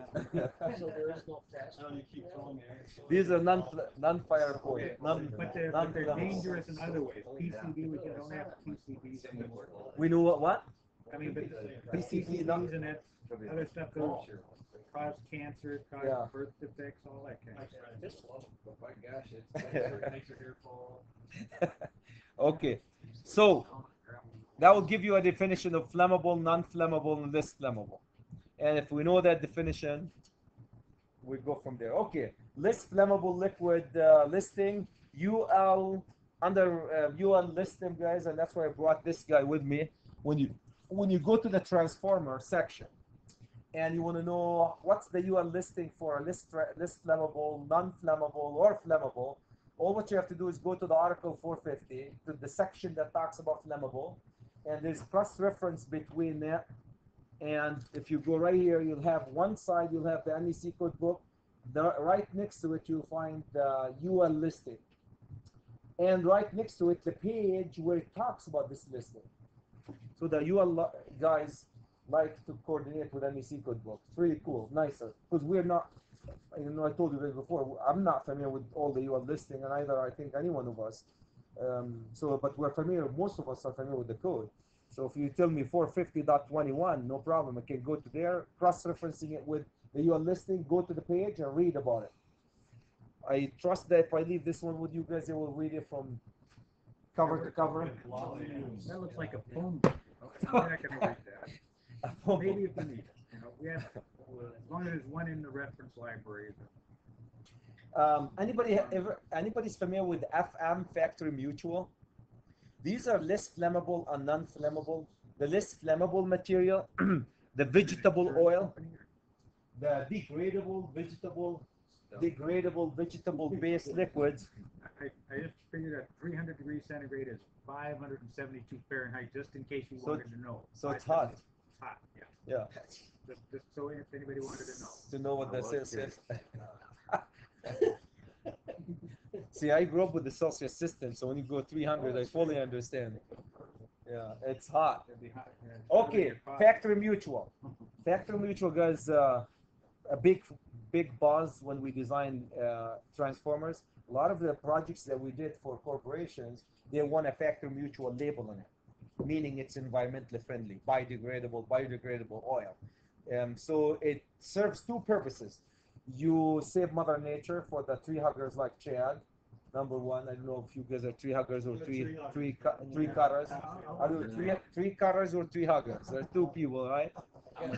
Tree cutters and tree huggers. So it saves the trees for those of us who care about the world. I love the sun down. Yeah. Okay. And at the same time, it gets you less flammable, right? So two in one. But Why do I believe that? so require. Let's talk about this one. Minimum tank withstand pressure. So now, now the UL and FM guys goes into a lot of tank pressure inside it. Auto pressure relief valves. All these are coming from UL. Auto pressure relief, primary fuse with specified maximum I squared T lit through. I squared T, that's the heat. How much heat they can handle. I squared T. Take the current, multiply it, square it.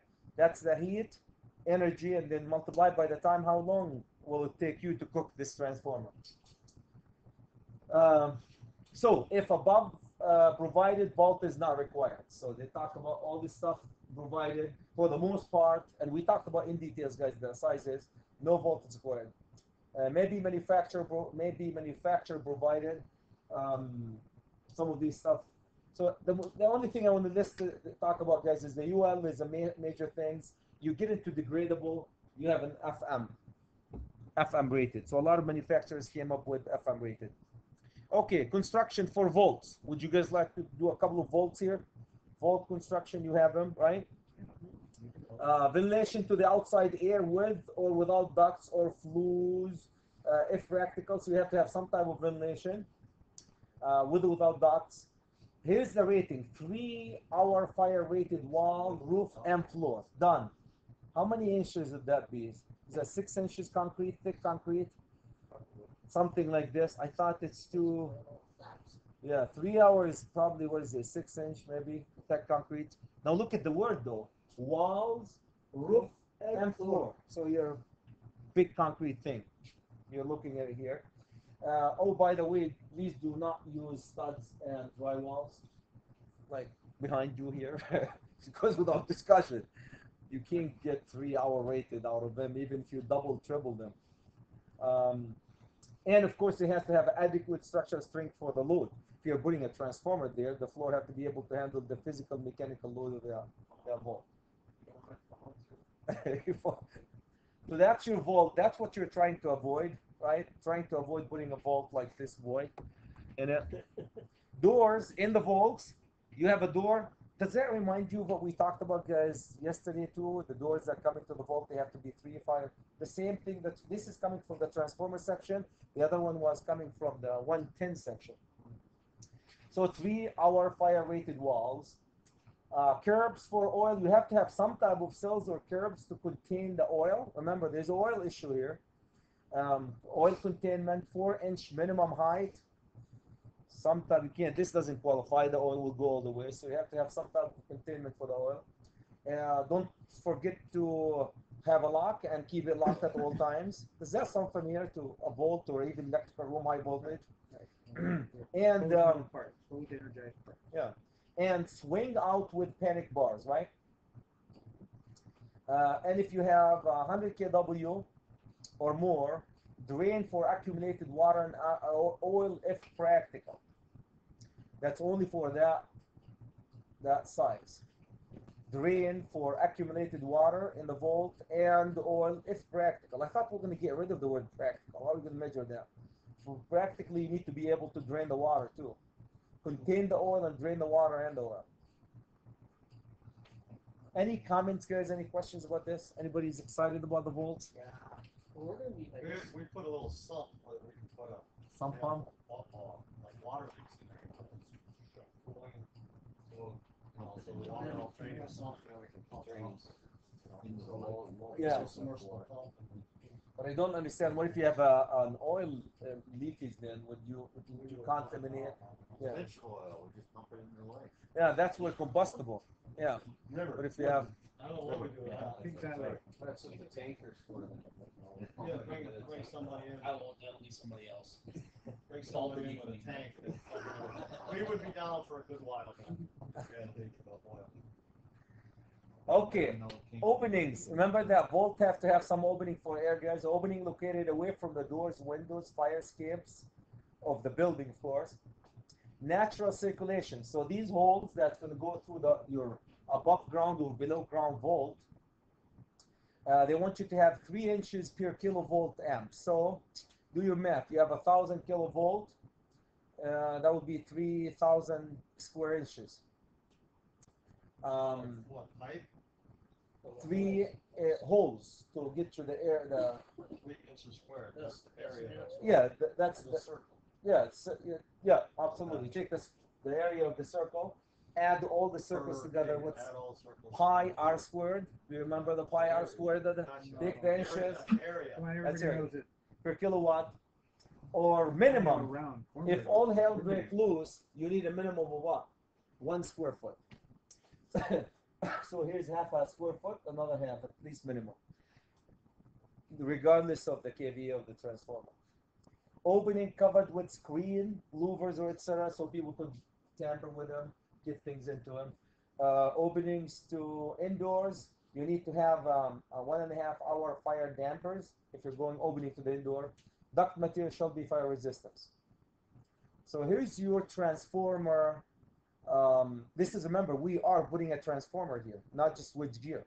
You can put a switch gear, but you are worried about a big explosion from an oil-filled transformer indoor.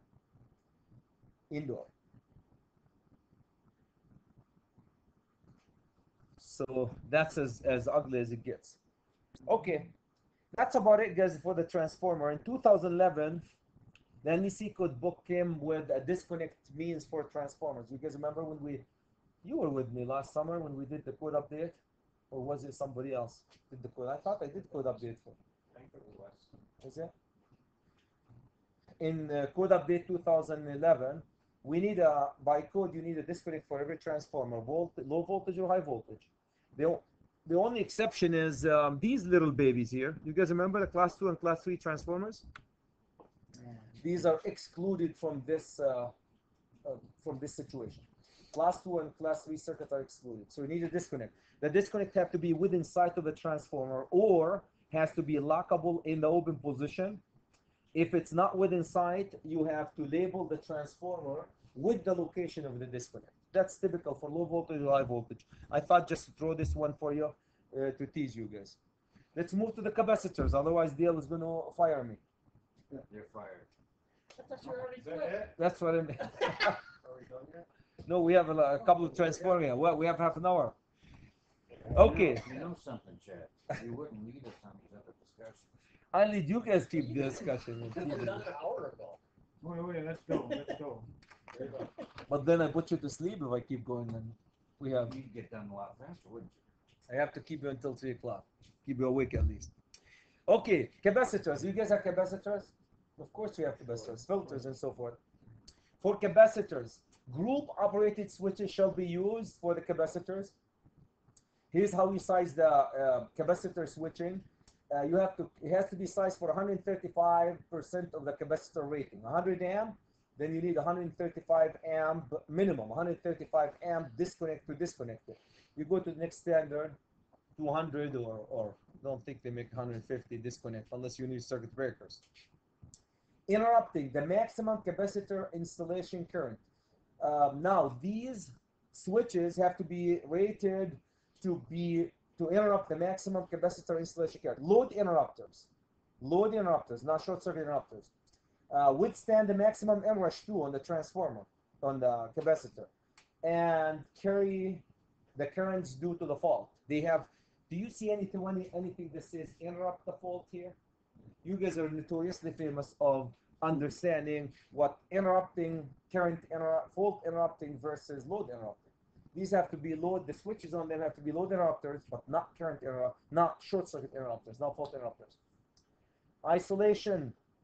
You need to isolate the capacitor from all sources of voltage with a gap. This is my favorite. With a gap, visible gap that does not allow visible gap in the electrical circuit for the operating voltage.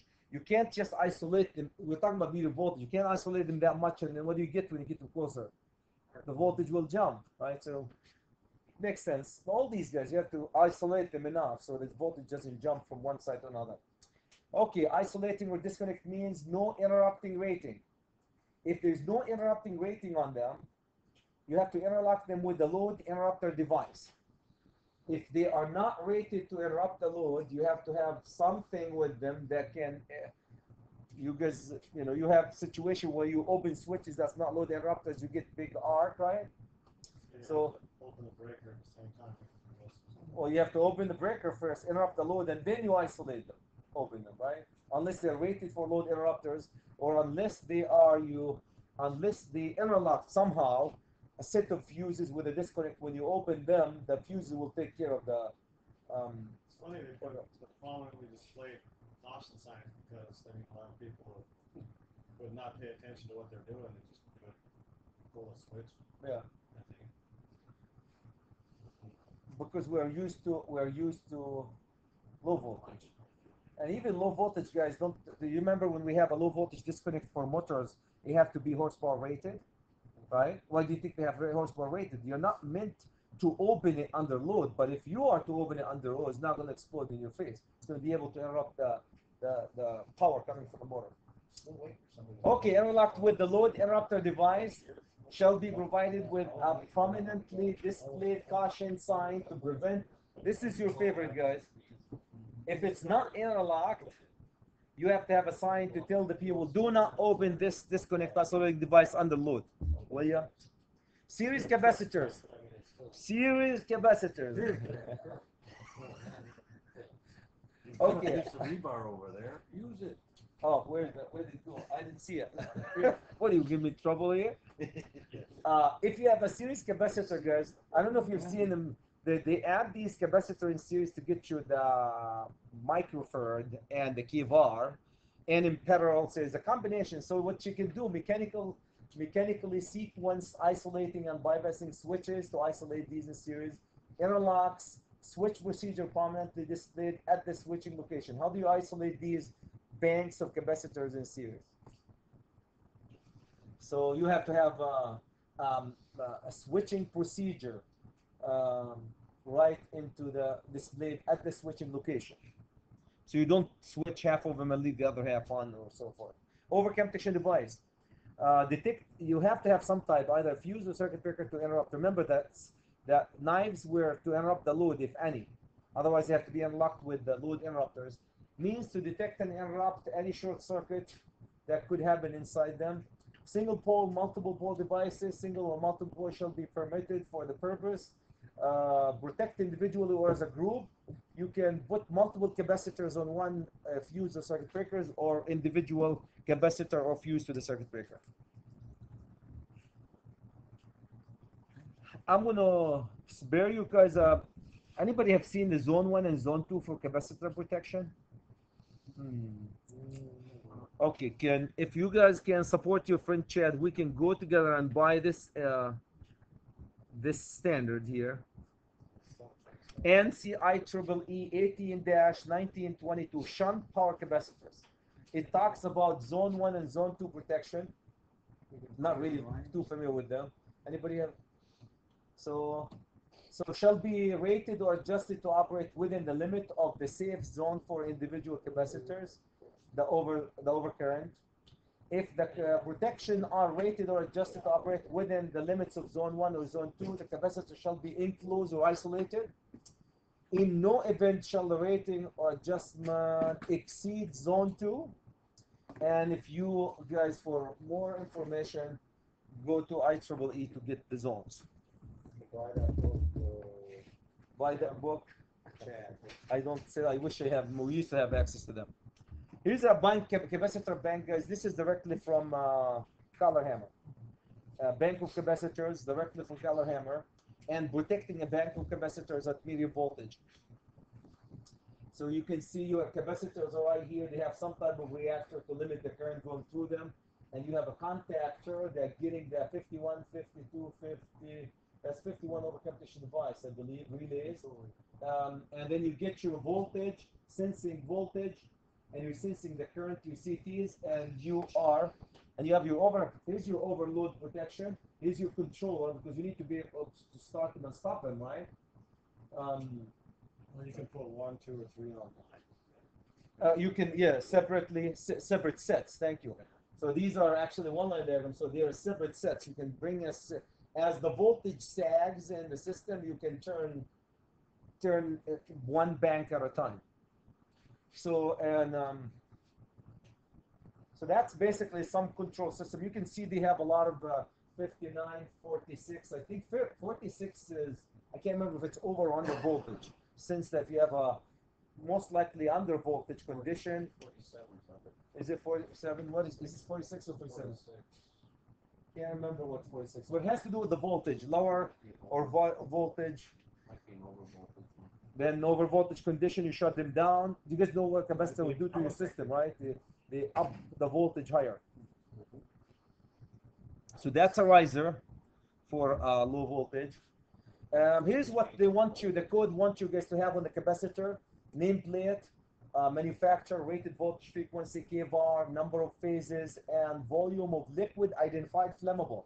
Capacitors are liquid oil capacitors. They have oil in them. So what do you think if you put them in a room, you're going to do? Treat them like a transformers almost. Here's I trust that you guys are in here. Here's your voltage, 4160 hertz. Here's how much you can sell this color hammer. It can sell you from 25 to 900 kVAR directly. Two-phase fused. I know why they say two-phase fused. They have to remember that. I can't remember why they say two-phase. Don't ask me this question. So, I can't remember. So here's your 150 kV, and here's at this voltage. This is the kind of number that you can go order from my friend's color hammer. Don't go anywhere else. With a lot of information in it. Grounding, the cases of the capacitor have to be grounded. If you have a neutral point in the capacitor, you have to ground the neutral point for your capacitor. Capacitor who are isolated and they work on a higher than voltage to ground, you don't have to be grounded. So the case of the capacitor have to be grounded. Capacitor cases shall not be connected to equivalent ground conductor where the capacitor units are supported on a structure designed to operate at other than ground potential. Higher elevation, isolation, guarding. The rule is you ground. Somebody was talking about you have to have some means of reducing the voltage to 50 volts within 5 seconds of disconnecting the capacitor. 5 minutes. I'm sorry, 5. Did they say 5 seconds? Yes, you did. I can't remember. I have to rewind. So 5 minutes. I hear you.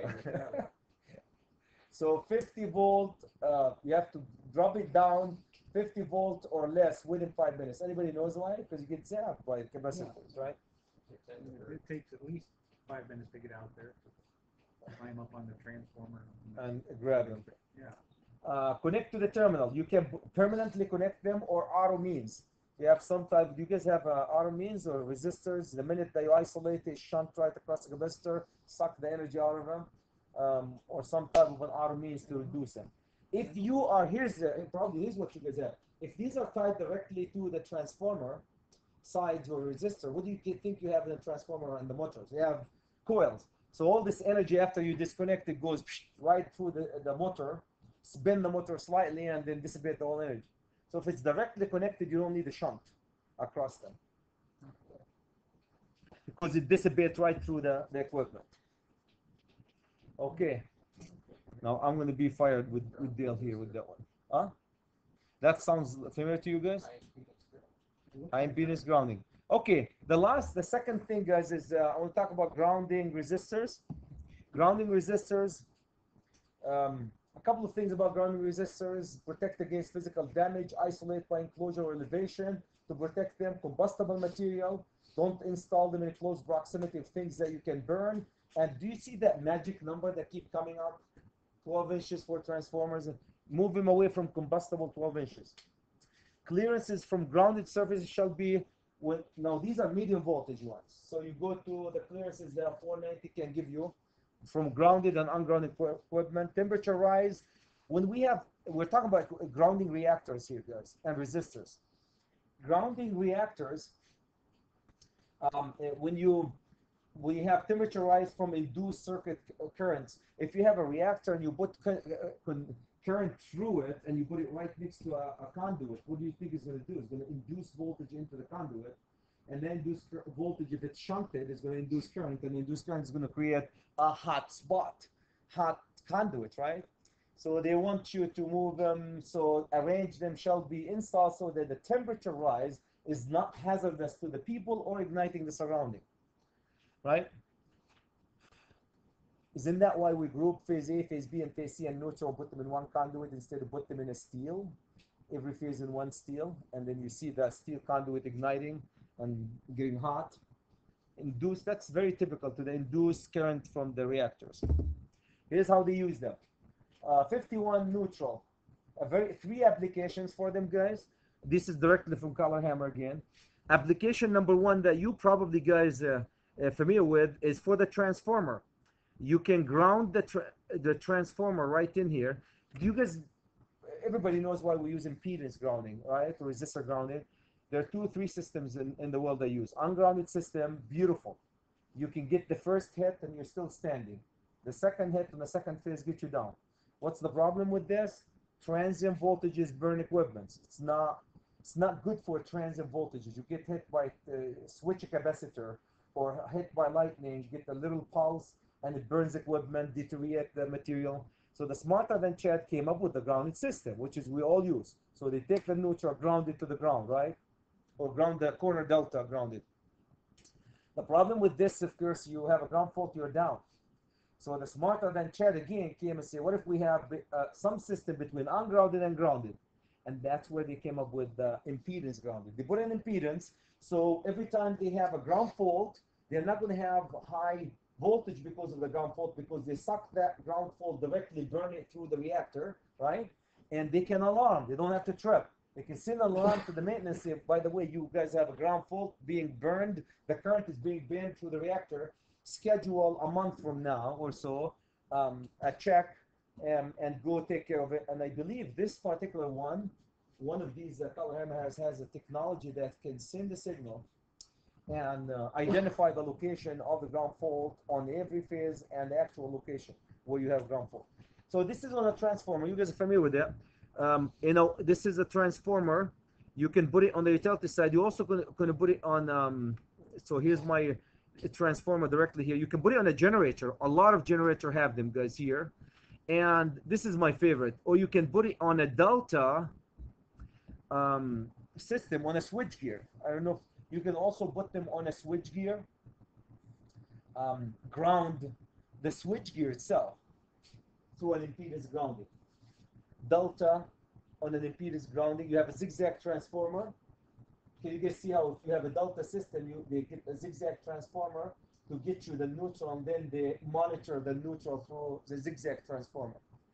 So you can have a delta, have zigzag transformer, create a neutral point, and have an impedance on a delta. Impedance right in here to sense the 51. Anyway, so these are methods of providing grounding. The enclosure shall be grounded, guys, unless it's isolated and does not operate a voltage to ground. If you, God forbid, you have a reactor or a resistor, oil-filled reactor or resistor enclosure, so what do you think you're going to treat that boy? Exactly like a, exactly like a transformer. So you're going to put a volt and thank you, all stuff. And just because you guys are my favorite, I gave you a catalog number already for you to size from Colorhammer to go buy and size a reactor. That's directly from high resistance pulsing. That's where the pulsing comes. It's in the pulse and they identify the location of the ground. Grounding system, catalog numbers. So really cool stuff. Look at that. They have overcurrent protection device on the neutral. Here's the voltage. Voltage relay 59. So they can get you all this. They can alarm. What else can indicating lamps? If you have a ground fault, and of course you specify the NEMA, outdoor, indoor, and the voltage system, and the system neutral point delta or Y. So you guys can do that one. Okay. The last thing on my things to do before you guys start throwing things at me is equipment over 600 volt. This is one of the articles that talks about equipment over 600 volt. If you guys go to this, it defines high voltage defined as over 600 volt. Somebody asked, this is directly where it tells you there is no medium voltage over 600 volt. Oh, I have to pass these guys for you to sign and do evaluation. Make sure the evaluation is bad. Well, you quit anyway, so who cares, right? He's never coming back. He's coming back. Exactly. Greed will kick in. Never coming back. Okay. So if you have high voltage over 600 volt, oil-filled equipment over 10 gallons must comply. Now you have, I don't know, a reactor, circuit breaker, oil circuit breaker, right? So if they're filled more than 10 gallons of oil, what do you need to do with them? Transformer, volts. Specific equipment requirements: circuit breakers, circuit breaker interrupting devices, circuit breaker, power fuses, distribution cutouts, oil-filled cutouts, and minimum space separation. It talks about all these guys, short circuit interrupting devices. Isolating means, okay, I shouldn't have given it to you guys while I'm doing.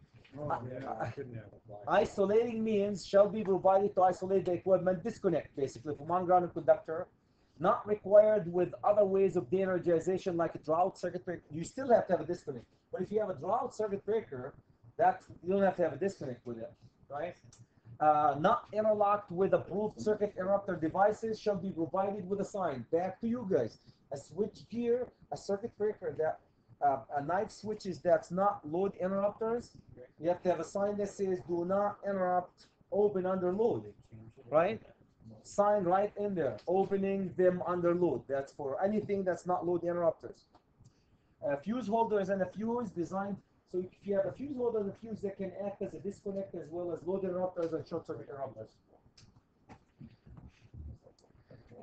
Voltage regulators. So if you have a voltage proper switching sequence for voltage regulators, mechanical sequence regulator, bypass switches, mechanical interlock, switching procedure permitted displayed at the switching location. This is to regulate the voltage, guys, up and down, basically a bunch of capacitors, add and reduce these. So you can't disconnect them unless they're overloaded. Here's my favorite. This is the table that they keep referring to. I want to remind you guys, this table is only for in the field installation.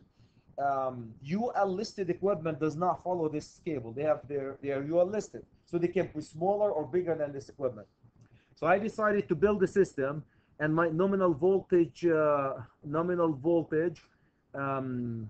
have, let's just say 13.8. Here's my 13.8, and I am doing indoor. I want to build a switchgear indoor. And I have the kilovolt, the withstand pulse that you can get is this amount. This is where you can use surge protective device to reduce it. If I can knock this down to 95, I can have a different distances. Is that? Yeah. Is that like a surge you're saying? Is that what that is? Yes. Surge. Yep. Absolutely. Surge that can up to this amount. You can handle up to this amount surge. I did this indoor. Let's just say this is indoor, rated indoor outdoor. This material, phase to phase, it can handle up to this amount. Indoor, outdoor can handle up to this amount, and the distance between the phase to ground.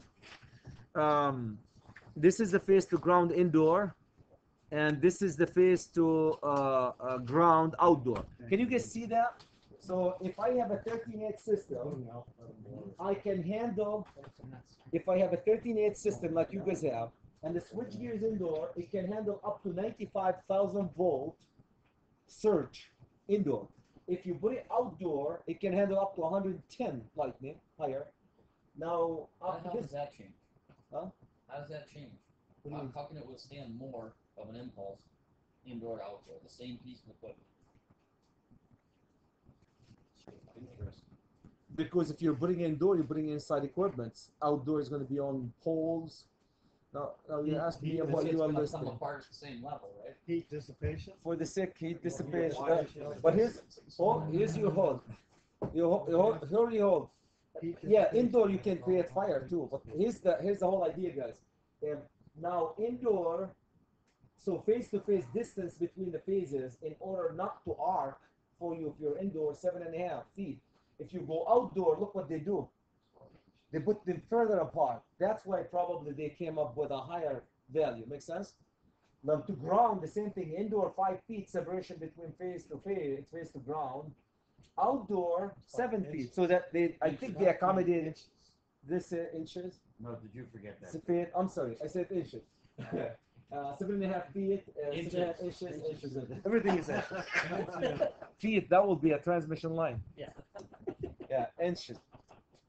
Okay. You can knock these down and change them, guys, by having surge protector devices here. Surge protector devices. Okay. I trust that you guys are going to read that one. Here's all the UL listing. I brought this book that I thought, guys, you can look at it and look at the UL listing for all these equipments, dry, transformers, all of them. You go to the code. It talks about this section. It gives you the UL listing. Switch gears are rated C37 series switch gear, and also transformers. There's ANSI and UL listing. ARC switch gears or ANSI switch gears are called. They can handle ARC. Circuit breakers, indoor, you can put them in metal enclosed units or fire resistant cell mounted units or open mounted in location accessible to qualified people like you, knives. Used to control oil filled transformers in a vault, shall be either located outside the transformer vault or be capable of operating from the outside of the vault. Does that make sense? The knife switch, you don't put them in the vault, outside or indoor. Circuit breakers shall be arranged or located so that the actually really combustible. So if they're oil, you don't want an explosion that can ignite the surrounding. Circuit breakers, you have the operating characteristics. You have to have means for manual tripping, right? You guys have them, trip it manually. Trip-free operation, allows it to trip. Contact speed independent of the operator. Mechanical position indicator on off. Position indicator at operating point, at the operating point. On, off, engage, testing. Don't you guys have different location for it? So testing position, energized position. Rating. For medium voltage, guys, they rate the circuit breakers have to have continuous current, interrupting current, short time current capability, fault closing current, momentary rating. These are asynchronous, maximum voltage, and BIL rating. How high the surge can be before you burn these circuit breakers in the medium voltage. Asymmetrical, guys, when you have a short circuit, they don't act like sinusoidal wave. They go every signal. So they rate them also based on the asymmetrical. They call it asymmetrical. Fault closing, you close on a fault. You have to be able, how much fault you can close on to a circuit breaker before the circuit breaker blows up. Okay. Power fuse and fuse holder. A couple of things about these. In each ungrounded conductor may be paralleled. Explosion fuse must not cause hazard. Require gang operated isolation switches and metal enclosed switchgear and application. You put them in a metal enclosed, you have to gang operate them. Rating, here's your rating. Continuous current, say 50 amps, interrupting current 10,000. The voltage maximum, say 15K, and minimum voltage is 5K. So they go fuses, they go max minimum voltage. You can't put a 15K fuse on a 5K system. They have limitation on the 5 and the max and the minimum in the fuses. Load interrupters. These are load interrupters. They are not short circuit interrupters. So designed to switch loads. You have to use them with a fuse or circuit breakers because they are not meant to interrupt short circuit, right? Load interruption is not short circuit interruption. Coordinated with continuous fault closing, interrupting current. So if you close them on a fault, the fuse should take care of it, right? because you're not supposed to open them on a fault, but you could close them on a fault. So it has to be interlocked with a fuse or circuit breaker. You have to warn the people when arrange for alternative connection of load side to different sources, warning if you can switch them to another side. Here's the rating: continuous current, load break, short time current they can handle, higher obviously than long term current, fault closing, the highest current that they can close, shut to close the fault, maximum voltage, and again BIL, the rating between them. Did you guys all sign? Sign that sheet? Okay, and I got you through the material here. Good job. Any question, guys? Well, it's going to be on YouTube. You can listen to it tonight. Are you guys okay with that? I'm on YouTube, I heard. Did you? Yeah, the roller rink, they got a film of it when I crashed. Yeah. The guy was Well, going I would like to crazy. thank you guys for attending my class for a while. I might not see you. Good luck. You'll be back. I know it's getting tough though. Just especially I was teaching since 7:30 this morning. And you come here and it's. What happened to the days you used to come here and start at 7?